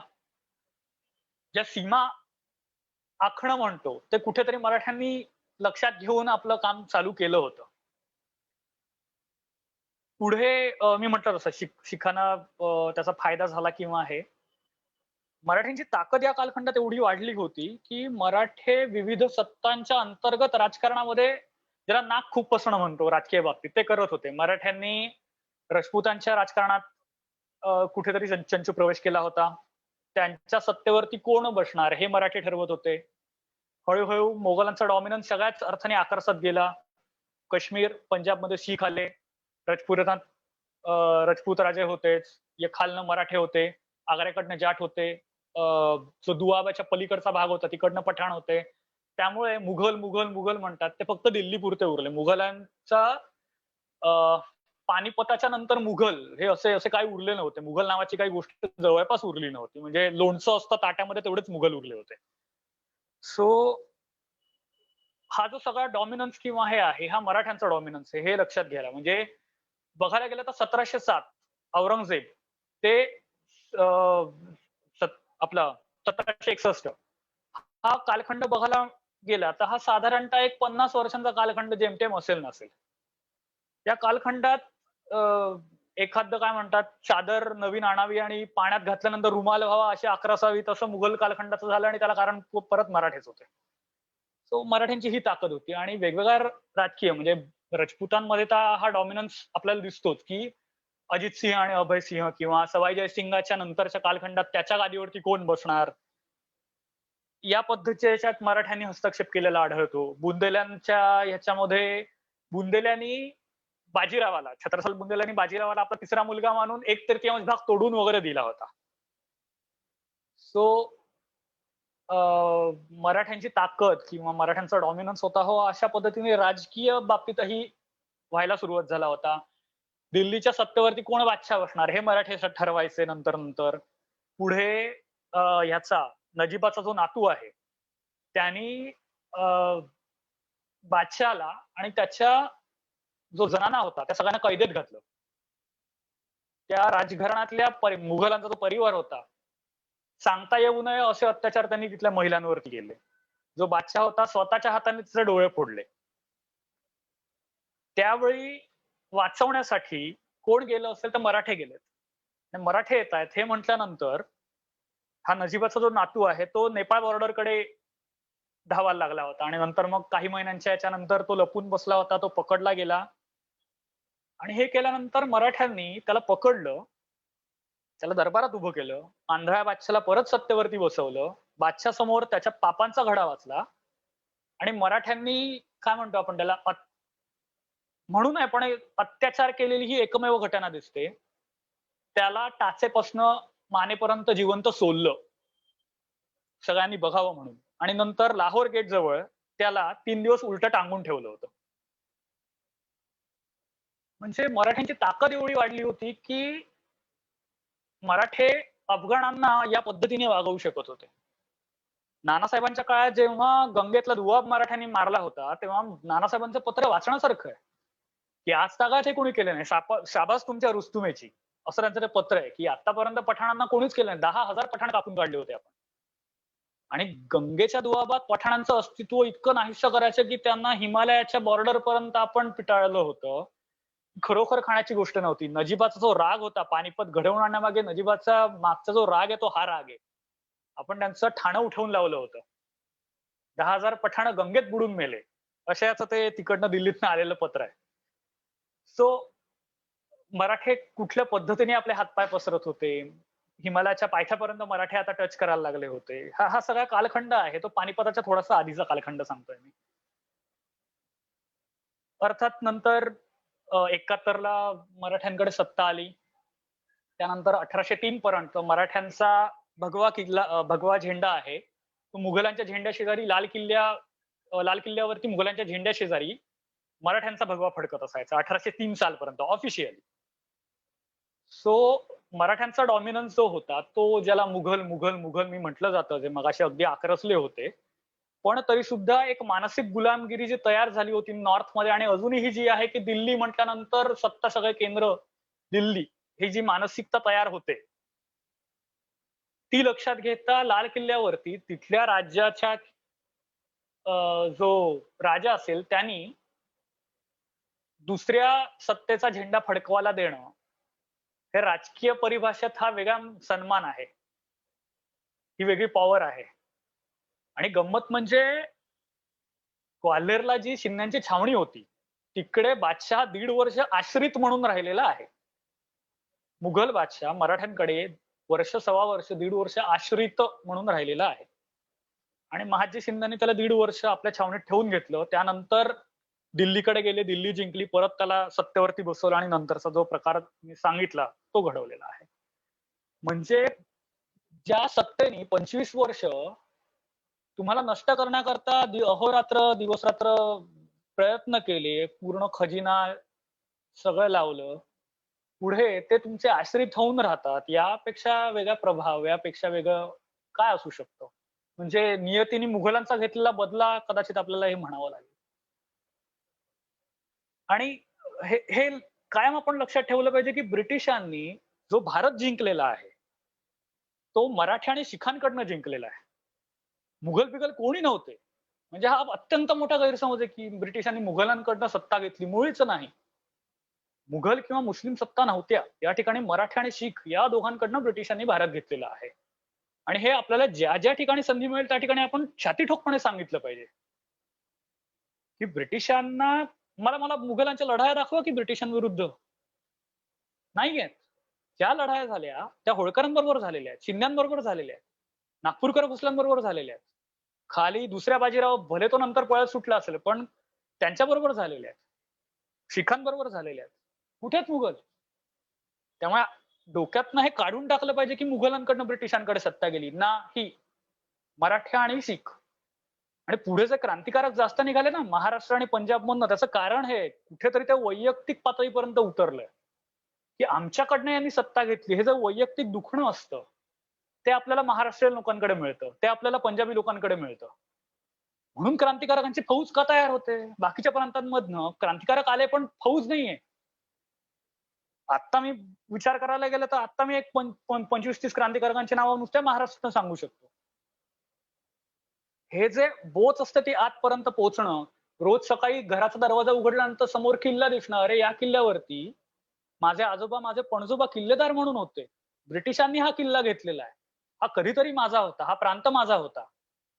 हे वैयक्तिक पातळीवर उतरणं शिखांसाठी किंवा मराठ्यांसाठी जास्त पातळीवरती आहे. म्हणून तो जो राग आहे तो या 2 प्रांतांमध्ये आपल्याला जास्त दिसतो. म्हणजे त्या आग्या मोहोळ बनणं म्हणतो, की पुणे, नाशिक, लाहोर, अमृतसर या ठिकाणी ही सेंटर्स बनलेली आहेत क्रांतिकारकांची. तो जो कडवेपणा असतो, तो त्याच्या मागचं कारण, त्याच्या मागची मेंटॅलिटी ही आहे. एकंदर थोडं आपण या सगळ्या चर्चेचा किंवा काय म्हणू आपण व्याख्यान नाही म्हणता येणार, या सगळ्या मांडणीचं थोडं शेवटाकडे आता मी येतो. त्याच्यामध्ये एक गोष्ट मी मगाशी जी सुरुवातीला म्हटली, की मराठ्यांचा प्रभाव हा जास्त करून आपल्याला लष्करी दिसतो, राजकीय दिसतो, धार्मिक दिसतो. पण मराठ्यांची खाद्य संस्कृती कोणी घेतलीये का? मराठ्यांचे पोशाख घेतलेत का? मराठ्यांची ऍडमिनिस्ट्रेटिव्ह सिस्टीम घेतलीये का? तर तसं आपल्याला दिसत नाही. त्याच्या मागची कारणं सांगतो, की मराठ्यांचा जो डॉमिनन्स आहे, मराठ्यांचं आपण साम्राज्य जरी म्हटलं, तरी मराठ्यांनी कोणाचंही राज्य आपल्या राज्याला आणून चिकटवलेलं नाहीये. त्यांना मांडलिक बनवलेलं आहे. मराठ्यांनी डॉमिनन्स ठेवलेला आहे. म्हणजे ओव्हरऑल कुठल्याही हिंदू बलाढ्य राजाची जी नीती दिसते, की सामंतशाही जी म्हणतो तशी ठेवणं. मुघलांनी काय किंवा इतर मुस्लिम सत्तांनी एक तर वारेमाप कत्तल केली. मराठ्यांनी किंवा कुठल्याही हिंदू राजांनी कत्तल केल्याची उदाहरणं तुम्हाला मिळत नाहीत. कारण स्वभाव, संस्कृती हा भाग येतो. दुसरी गोष्ट कोणावरही आपली छाप पाडणं यासाठी तुमचं उठणं बसणं हे वेगळं लागतं. मुघल किंवा मुसलमान आले, त्यांची संस्कृती वेगळी होती. त्यांचं लष्करी पद्धत वेगळी, त्यांची ऍडमिनिस्ट्रेटिव्ह सिस्टीम वेगळी, भाषा वेगळी, त्यांचं धार्मिक व्यवहार, त्यांचे धार्मिक विचार वेगळे, त्यांचं स्ट्रक्चर वेगळं. हिंदू एकमेकांमध्ये काय करणार होते? त्यामुळे मराठ्यांचा बाकी गोष्टींमध्ये छाप पडली असं आपल्याला या कारणामुळे दिसत नाही. मराठ्यांनी बाकी जाऊ दे, मराठ्यांनी महाराष्ट्र वगळता स्वतःची नाणी फारशी मराठ्यांची तुम्हाला पलीकडे दिसत नाही. त्यांनी बादशाच्या नावानेच ते खुदबा आणि नाणी पाडली आणि तीच नाणी अर्थव्यवस्थेत चालवलेली आहेत मराठ्यांनी. म्हणजे हा प्रश्न अनेकदा येतो, की मराठ्यांची नाणी महाराष्ट्राच्या बाहेर का दिसत नाही? त्याचं मागचं कारण हे आहे. इव्हन रादर मराठ्यांनी दुसऱ्यांकडच्या अनेक गोष्टी स्वतःकडे अडॉप्ट केलेल्या आहेत. नानासाहेब पेशवा त्याची पत्र आहेत, पुलावाची रेसिपी पाठवा अशी उत्तरात पाठवलेली पत्र आहेत. सो मराठ्यांनी दुसऱ्यांच्या गोष्टी मोकळ्यापणाने स्वीकारलेल्या आहेत. किंवा सखाराम बापू बोकील वगैरे ही लोक चहा पिणारी लोक होती. त्यामुळे आपण परदेशी सुद्धा अनेक गोष्टी स्वीकारलेल्या आहेत. परत म्हणजे मी जे म्हटलं, की तुमचा धर्म किंवा तुमची संस्कृती वेगळी लागते, तशी मराठे हिंदू ही नव्हती. त्यामुळे मराठ्यांचा वेगळा प्रभाव दिसत नाही. हा, मराठ्यांनी काहीच केलं नाही का तर तसं नाहीये. मी जे म्हटलं, की बडोद्याला गायकवाडांसारखं प्रचंड प्रस्थ झालं. इंदोरमुळे उज्जैन आणि याला संरक्षण मिळालं. धारमध्ये पवार आले. ग्वाल्हेरमध्ये आपले शिंदे होते. या सगळ्या ठिकाणी ना गायकांची घराणी तयार झालेली मिळतात. मराठ्यांनी स्वतःची संस्कृती जरी केली नाही तरी स्थानिक संस्कृती मराठ्यांनी जपली. मराठ्यांनी कलेला उत्तेजन दिलं. अहिल्याबाई होळकरांनी भारतभर घाट आणि मंदिरं बांधलेली आहेत. अनेक तोडलेली मंदिरं अहिल्याबाईंनी उभी केलेली आहेत. शेकडो मंदिरं आहेत. किती प्रचंड यादी देता येईल. सो आपण जेव्हा मराठ्यांचं ओव्हरऑल कन्स्ट्रक्टिव्ह म्हणतो तेव्हा मराठ्यांच्या संस्कृतीची किंवा मराठेशाहीची छाप अशी तुम्हाला सांस्कृतिक दृष्ट्या दिसली नाही तरी संस्कृती किंवा धर्म टिकवणं हे मराठ्यांनी निश्चित केलेलं आहे. आता माहेश्वरी ज्या साड्या आपण म्हणतो किंवा जसं यादवांच्या खाली पैठणी होती ती आजपर्यंत चालत आलेली आहे 700-800 वर्ष. तसंच माहेश्वरची साडी किंवा हे आपण म्हटलं तसं. पण ती मराठी संस्कृती नाही झाली. ते वस्त्र झालं. किंवा मराठी पोशाख घेतलाय, मराठी खाणं जसं मुघलांचं म्हटलं की बिर्याणी डोळ्यासमोर येते. तसं भारतभर प्रभाव असूनही मराठ्यांची खाद्य किंवा मराठ्यांची सांस्कृतिक छाप आपल्याला बघायला मिळत नाही. त्याचं कारण हे होतं मराठ्यांनी जोर जबरदस्ती केली नाही. मराठ्यांनी स्वतःची भाषा त्या ठिकाणी जबरदस्ती घेतलेलं नाही. आणि म्हटलं तसं तूही हिंदू मीही हिंदू, मी तुला काय वेगळं शिकवणार. मी राजपुतानात गेलो, मी माळव्यात गेलो, मी बुंदेलखंडात गेलो, मी बंगालकडे गेलो, मी कर्नाटकात उतरलो. सगळीकडे हिंदू राज्यात असल्यामुळे वेगळं काहीतरी माझी संस्कृती तुझ्यावरती घालीन असं काही झालेलं आढळत नाही आपल्याला. सो मराठ्यांनी शहरं वसवली, हे केली. आणि या सगळ्या व्याख्यानाच्या शेवटी मी एक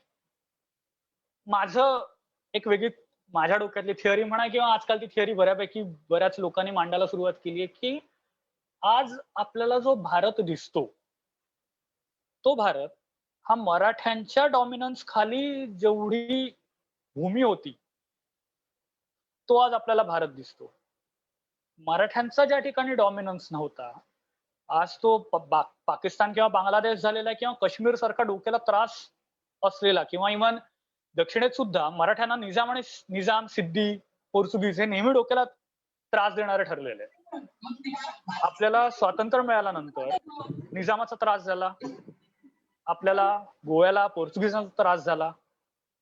सो माझ्या डोक्यातली थिअरी किंवा ओव्हरऑल एक थिअरी अशी आहे की मराठ्यांचा ज्या ठिकाणी प्रभाव नव्हता किंवा मराठ्यांना जे डोकेदुखी ठरले तेच पुढे भारताला किंवा भारतीय सत्तेला डोकेदुखी ठरलेले आहेत. आपण 47 नंतरचा विचार केला तर त्यामुळे भारताची जडणघडण आणि भारतावरती मराठ्यांचा असलेला हा जो प्रभाव आहे तो आपल्याला अशा पद्धतीने बघावा लागतो. सो या ठिकाणी मी जनरल थांबतो आहे. यात जर आवडलं असेल तर ते माझ्या सगळ्या गुरूंचं आहे, त्यांनी कान पकडून जे शिकवलं, ज्या पद्धतीने अभ्यास करायला शिकवलं त्याचं आहे. त्यात काही कमी राहिलं असेल तर ते अर्थात माझा दोष आहे. त्यामुळे काही चुकलं असेल तर त्यासाठी मी दोषी आहे. धन्यवाद सौरभ, खूपच चांगलं सत्र झालं आणि काही नवीन कल्पना परत डोळ्यासमोर येतातच. विशेषतः स्वतंत्र भारत आणि आजचा भारत आणि मराठे असे आपण बऱ्याचदा लिंक एस्टॅब्लिश करण्यामध्ये आपण अयशस्वी ठरतो आणि ते तू आज ऍक्च्युली लिंकेजेस खूप चांगले डेव्हलप केले. काही प्रश्न? थँक्यू. आवाज कट होतोय.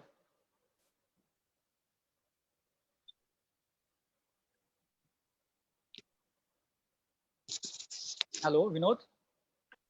सौरभ, काही प्रश्न उत्तर आपण घेऊ शकतो? हा घेऊ शकतो. म्हणजे मला जेवढं शक्य तेवढी मी उत्तर द्यायचा प्रयत्न करीन. सगळ्याच प्रश्नांची उत्तरं देता येतील असा माझा दावा नाहीये, पण ठीक आहे, प्रयत्न करू. मराठी भाषा ही भारतामध्ये बऱ्याच मोठ्या प्रमाणावर बोलली जात होती किंवा त्याचा प्रसार झाला. मराठीने केला नाही असं आता तुमच्या ह्याच्यात आलं. पण मराठी एकतर नाना फडणवीसांशी किंवा पेशव्यांशी करायचं म्हणून इंग्रजांना मराठी शिकावं लागलं होतं असं एक आहे उल्लेख. आणि त्या अर्थाने मराठीचा म्हणजे बऱ्याच प्रमाणात मराठी बोलली जात होती बऱ्याच ठिकाणी. हा एक मला ऐकलेला म्हणजे कन्फर्म नाहीये म्हणून मी विचारतोय प्रश्न की मराठी भाषेचा प्रसार कुठल्याही सत्तेबाबत डील करायची असताना तुम्हाला ती सत्ता म्हणजे पेशवे किंवा हा कालखंड सोडा, हेनरी ऑक्झेंडन किंवा इथे यायचा इंग्रज यायचे किंवा पोर्तुगीज जेव्हा मराठ्यांशी बोलायला यायचे तेव्हा आपण नारायण शेणवी वगैरे राजाशिव छत्रपती किंवा बऱ्याच ठिकाणी ऐकलं वाचलं असेल, दुभाषी असायचे. ही पहिली गोष्ट. आणि कुठल्याही सत्तेबरोबर तुम्हाला डील करायचं असेल तर त्या सत्तेच्या भाषेत तुम्हाला करावी लागते. त्या सत्तेचा डॉमिनन्स ज्या भागात आहे ती भाषा तुम्हाला आत्मसात करावीच लागते.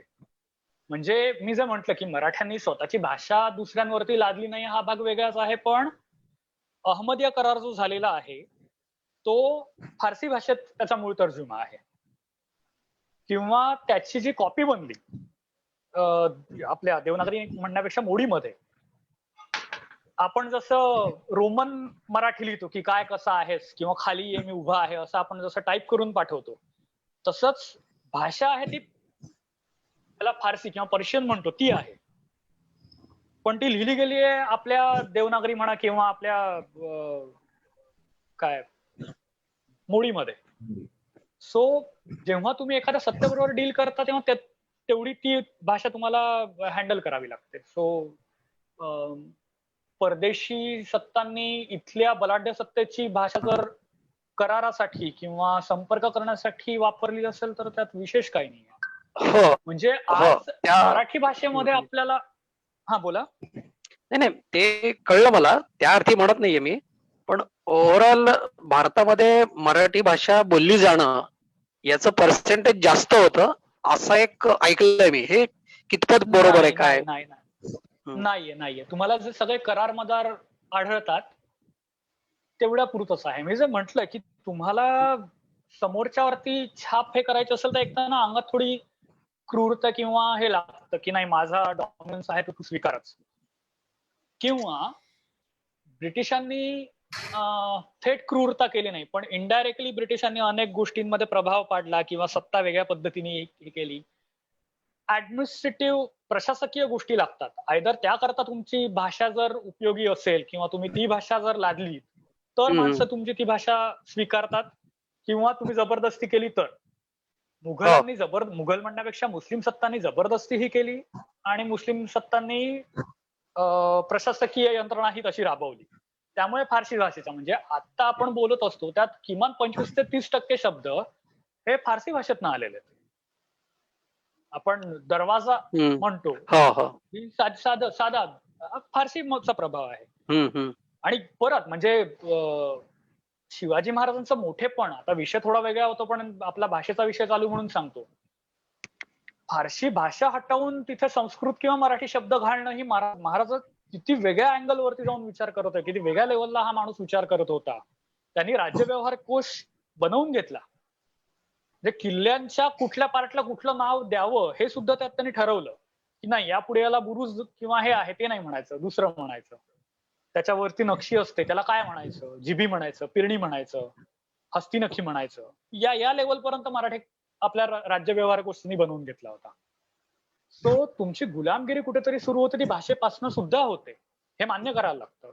त्यामुळे आपल्यावरती ज्या पद्धतीने भाषा लादल्या गेल्या तसं मराठ्यांनी केल्याचं कुठे मिळत नाही आपल्याला. तात्पुरती की बाबा 2 सत्तांमधले करार किंवा जिंजी भागात मराठ्यांनी बऱ्यापैकी वास्तव्य केलं म्हटल्यानंतर जिंजी भागात थोडीफार मराठी बोलली जात होती. पण नंतर मग तेच काळाच्या ओघात तुम्ही फेसबुकला थोडंसं चेक केलं तर जिंजीला बोलली जाणारी मराठी यावरती आजकाल तुम्हाला व्हिडिओ आणि वेगवेगळे पेज दिसतात. तर शक्य झालं तर आदर त्याचे मेंबर व्हा आणि ती अशी फार कर्नाटकी आणि असा हेल असलेली ती वेगळी मराठी भाषा आहे आणि फार गोड भाषा आहे ती ऐकायला. सो मराठीची एक बहीण म्हणून तिचा स्वीकार आपण केला पाहिजे, या भाषा टिकवल्या पाहिजेत. सो राजकीय दृष्ट्या तुम्ही म्हणता तसा भाषांचा वापर झालेला दिसत नाही मराठीचा भारतात. मला एक 2-3 प्रश्न होते, विचारू शकतो का? हा प्लीज. जेव्हा तुम्ही म्हणालात की सरंजामशाही शाहू महाराजांनंतर मराठा साम्राज्यात आली म्हणजे नागपूरचे भोसले किंवा हे असे त्याचा फायदा झाला. पण जेव्हा आपण इंग्रज मराठी युद्ध बघतो ही जी नंतरची सरंजामशाहीची पद्धत होती की वेगवेगळ्या पॉकेट्समध्ये काही मराठ्यांच्या सत्ता डेव्हलप झाल्या होत्या. पण दुर्दैवाने इंग्रजांच्या काळात त्याचा आपल्याला दुष्परिणाम झालेला बघतो. असं मला वाटतं की त्याचा काय म्हणतात त्याला फायदा नाही झाला. एकत्र येऊन इंग्रजांविरुद्ध लढण्याकरता याचा आपल्याला कुठेतरी तोटा झाला का या सरंजामशाही किंवा या पद्धतीचा एकंदरीत? हा माझा एक प्रश्न. आणि दुसरा प्रश्न असा की ज्यानंतर मराठी 1818 नंतर जेव्हा आपण म्हणतो की पेशवाई संपली, पण जेव्हा आपण आता बघतो की हे जे इतर जे पॉकेट्स होते म्हणजे ग्वाल्हेरचे शिंदे असतील किंवा होळकर असतील यांचा कल्चरल डॉमिनन्स कल्चरल म्हणण्यापेक्षा पॉलिटिकल डॉमिनन्स आता थोड्याफार प्रमाणात आपल्याला आत्ताच्या राजकारणात दिसतो, तिकडच्या त्या याच्या पुरता दिसतो. पण पेशव्यांचा डॉमिनन्स असा आत्ताच्या राजकारणात दिसत नाही. म्हणजे आता ज्योतिरादित्य शिंदे हे डायरेक्ट म्हणजे सिंधिया हे डायरेक्ट त्यांचे वंशज आहेत म्हणून ते पॉलिटिकली डॉमिनेट दिसतात. पण तसेच कुठलीही म्हणजे पेशवे म्हणण्यापेक्षा कुठलीही भट आपल्याला याच्यात दिसत नाही. तर त्याचं काय कारण आहे? आणि तिसरा थोडा इंटरेस्टिंग प्रश्न आहे, पण तुम्ही म्हणालात की जर तरला काय अर्थ नाही. पण शशी थरूरला एका इंटरव्ह्यू मध्ये एका मुलीने प्रश्न विचारला होता. त्यांचा प्रश्न असा होता, सो मी तुमचं ओपिनियन मला जाणून घ्यायचं. त्यांना प्रश्न असा विचारला होता की जर इंग्रजांची सत्ता भारतात आलीच नसती किंवा त्यांनी म्हणजे एक क्षत्रिय अंमल ब्रिटिशांचा राहिला नसता, डेव्हलप झाला नसता, तर आत्ता भारताचं म्हणजे इन प्रेझेंट सेन्स भारताचा पॉलिटिकल सेटअप कसा असता. तर त्यांनी असं उत्तर दिलं होतं की मराठ्यांच्याच अंडर असता आणि ही जी सरंजामशाही पद्धत होती तो एक आपल्याला म्हणतात की प्रोव्हिन्स सिस्टीम जी आपल्याला दिसते तशा प्रकारे असता, पण ओव्हरऑल डॉमिनन्स मराठ्यांचा असता. तर याला तुम्ही कितपत अग्री किंवा डिसअग्री करता? थँक्यू. पहिला प्रश्न सरंजामशाही बाबत होता. कुठल्याही व्यवस्थेचे, ती प्रशासकीय व्यवस्था असते, ती एक छत्री असो किंवा सरंजामशाहीची असो, प्रत्येकाचे प्लस पॉइंट मायनस पॉइंट असतात. एक छत्री अंमल जेव्हा आपण म्हणतो किंवा हे त्याकरता झालं असं की संभाजी महाराजांनंतरचे जे राज्यकर्ते आपल्याला मराठ्यांचे दिसतात ते स्वतः रणांगणात किती उतरले हा प्रश्न आपल्याला नाईलाजाने विचारावा लागतो. शिवाजी महाराजांचा किंवा संभाजी महाराजांचा, राजाराम महाराजांचा, इव्हन शिवाजी महाराज आणि संभाजी महाराज हे प्रत्यक्ष रणांगणात उतरलेले आपल्याला दिसतात. नंतरचा कालखंड परिस्थिती बदलत गेली. नंतर मराठ्यांचा विस्तार झाल्यानंतर मराठी राजा तलवार घेऊन रणांगणात उतरायची गरजही पडली नाही, हे मला मान्य आहे. जो होल्ड असतो तो सुटत गेला आणि त्यामुळे सरंजामशाही जे आहे त्यांनी प्रत्येकाचं आपापलं राज्य तयार करण्यासारखं परिस्थिती निर्माण झाली. सरंजामशाहीमुळे झालं का? तर हो, प्रत्येकाने आपापल्या पुरतं बघितलं. त्याचा तोटा आपल्याला ब्रिटिशांशी लढताना झाला, हे ऑब्झर्वेशन 101% बरोबर आहे, तोच इतिहास आहे. पण जर असं केलं नसतं तर इतक्या वेगाने मराठ्यांचा प्रसार झाला असता का, हा प्रश्न निश्चित पडतो. कारण मी एखाद्याला सैन्य देतो आणि सांगतो की बाबा गुजरातचा भाग आहे तो तुझ्या डॉमिनन्स खाली घे, माळवा आहे तो तुझ्याकडे घे, बुंदेलखंड तुझ्याकडे घे, हे म्हटल्यानंतर एकाच वेळी तुम्हाला भरपूर फ्रंट ओपन होतात, भरपूर ऑप्शन ओपन होतात आणि त्या ठिकाणी गेल्यानंतर एखादी व्यक्ती स्वतःचा प्रभाव गाजवते, त्या ठिकाणी डॉमिनन्स तयार करते, एखादं शहर वसवते किंवा जिंकते आणि त्या ठिकाणी स्वतःचा खुंटा बळकट करते. असं झाल्यानंतर दुसरा कोणीतरी येऊन तिथली सत्ता घेतोय, म्हणजे रोलिंग सिस्टीम जी मुघलांकडे होती. तशा याच्यामध्ये बऱ्याचदा व्हायचं असं की अंतर्गत कलह खूप असायचे. तुमच्या डोक्यावर जर औरंगजेब किंवा अकबरासारखा कान पिळणारा जर कोणी मोठा हे नसेल तर हे अंतर्गत कलह आहेत, हे राज्याला घेऊन बुडायचे. त्या कारणाने किंवा शाहू महाराजांच्या वेळची जी मराठ्यांची यंत्रणा आपल्याला दिसते ती अशी असायची की समजा तुमच्याकडे 100 रुपये आले, त्यातला 30% ते 40% भाग हा केंद्रीय सत्तेकडे जायचा आणि उरलेला 60% तुम्ही तुमचा जो काय म्हणतो आपण कारभार आहे तो करा. त्यात तुमचं सैन्य आहे ते त्यात बाळगा, ते सैन्य कमी करायचं जास्त करायचं तुमचा विषय आहे.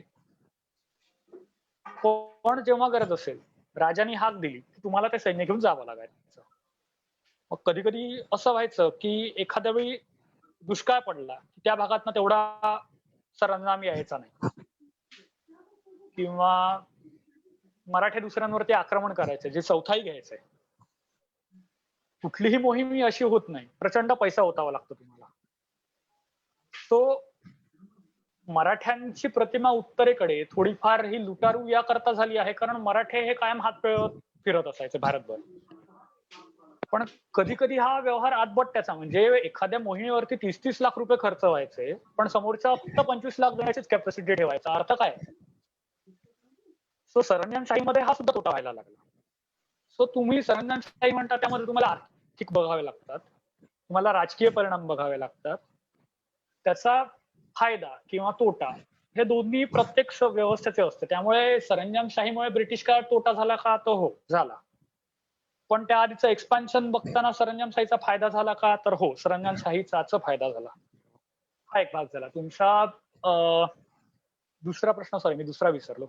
शशी थरूरांचा माझ्या लक्षात आला. ती दुसरा प्रश्न विचारला. दुसरा प्रश्न माझा असा आहे की आता जसं आपल्याला थोडाफार एक्झिस्टन्स दिसतो, जे म्हणजे सिंधिया असतील किंवा हे होळकर असतील, त्या प्रमाणात भट फॅमिलीचा एक्झिस्टन्स कुठे दिसत नाही. तर त्याचं कारण काय? म्हणजे ते नेपाळला निघून गेले, या व्यतिरिक्त काय कारण आहे का? नाही, नेपाळपेक्षा झालं असं की त्यांना दुसरा बाजीराव जो होता त्याला उचलून त्यांनी बिठूरला उत्तर प्रदेशात नेऊन ठेवलं आणि त्याला सुद्धा तनख्यावरती हे करून सोडून दिलं.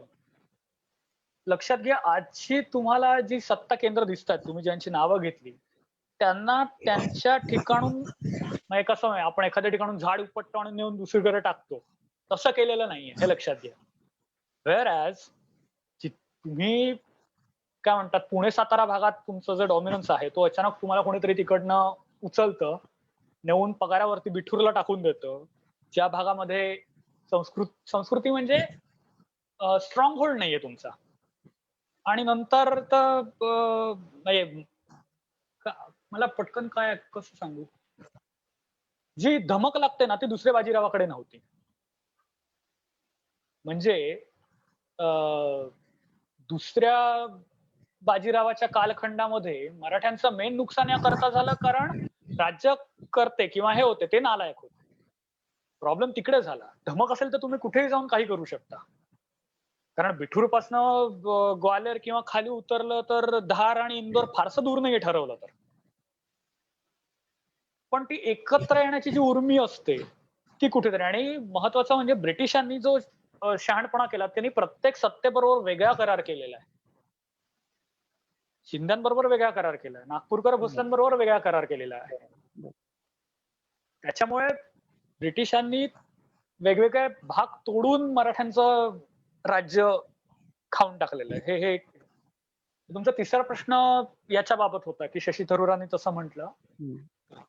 ब्रिटिश आले नसते तरचा भाग परत मग चर्चात्मक होतं, कारण निजाम म्हणजे अनेकदा प्रश्न असतो की ब्रिटिश आले नसते तर कदाचित निजाम, हैदर, फ्रेंच यांच्याशी लढण्यात किंवा वरती पठाण, राजपूत यांच्याशी झुंजण्यात बऱ्यापैकी गेला असता, कारण होतं परत तेच की कोणी स्वतःचा स्ट्रॉंग होल्ड सोडायला तयार नसतो.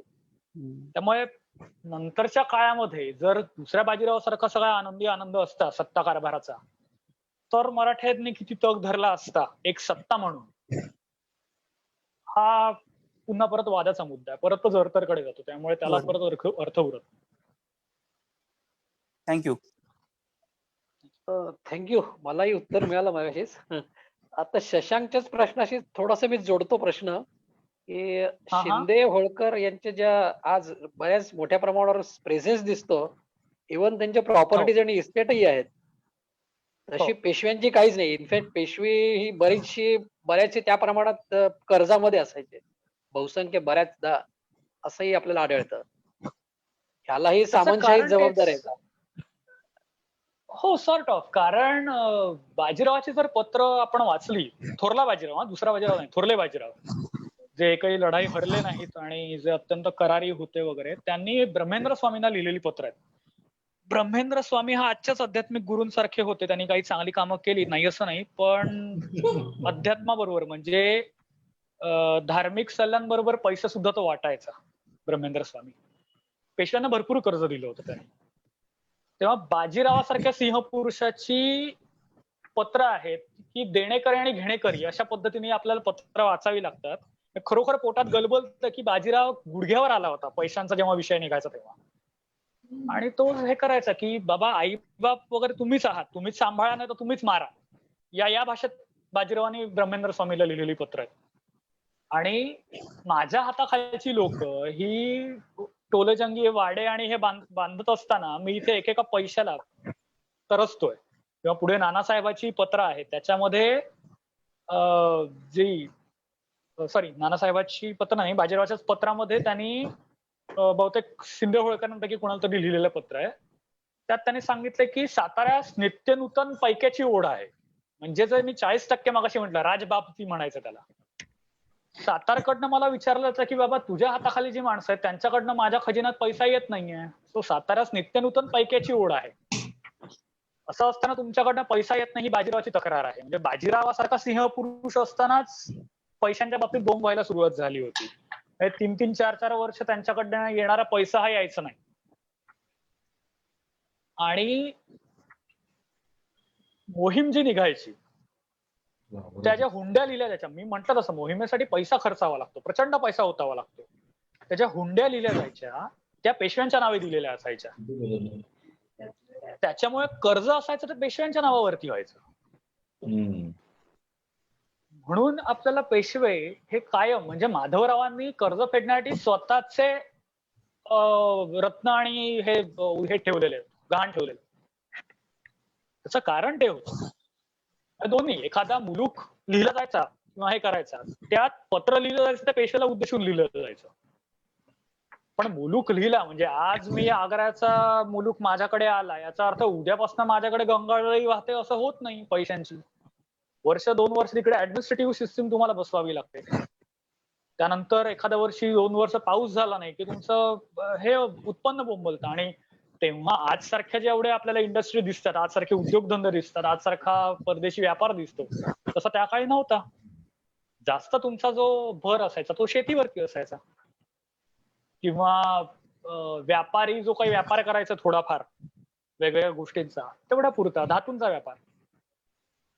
त्याच्यामुळे एखादा प्रांत तुमच्याकडे आला, बरं तो प्रांत शांत राहायला पाहिजे. जे मी मगाशी म्हटलं, औरंगजेबाने जी भारताची माती केली, प्रत्येक तो पॉइंट ऑन करत गेला. राजपूत लढाई, जाट लढाई, मराठा लढाई, पायगार लढाई. सो अशांत तुमचा जर मुलूक राहिला जिंकलेला तर उत्पन्न मिळत नाही. मराठ्यांचं बऱ्यापैकी ते झालं आणि पर्यायाने पेशव्यांचं ते झालं. थँक्यू. येस. मला वाटतं 9:30 झालेले आहेत. जर अगदी कोणाला शेवटचा प्रश्न विचारायचा असेल तर आपण विचारा, नाही तर आपण थांबू.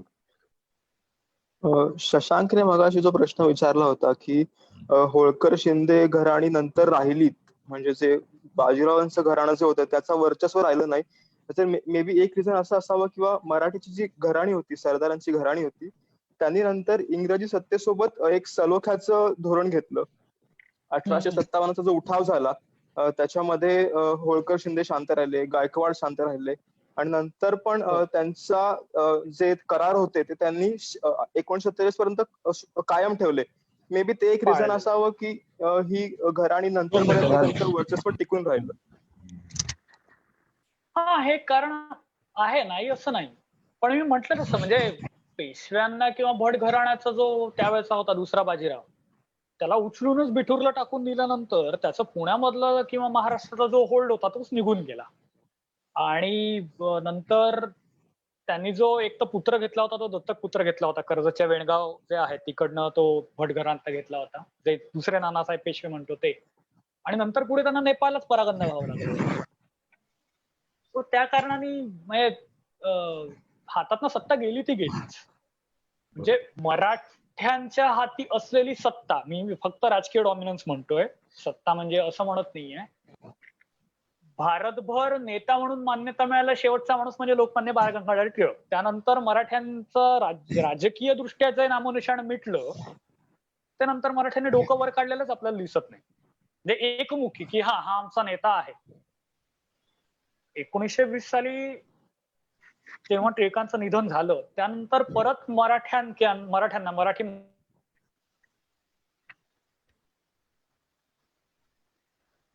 माणसाला जो एक हाती स्ट्रॉंग होल्ड मिळतो. आणि अर्थात ते पेशवे बिशवे तर खूपच दूरची गोष्ट राहिली.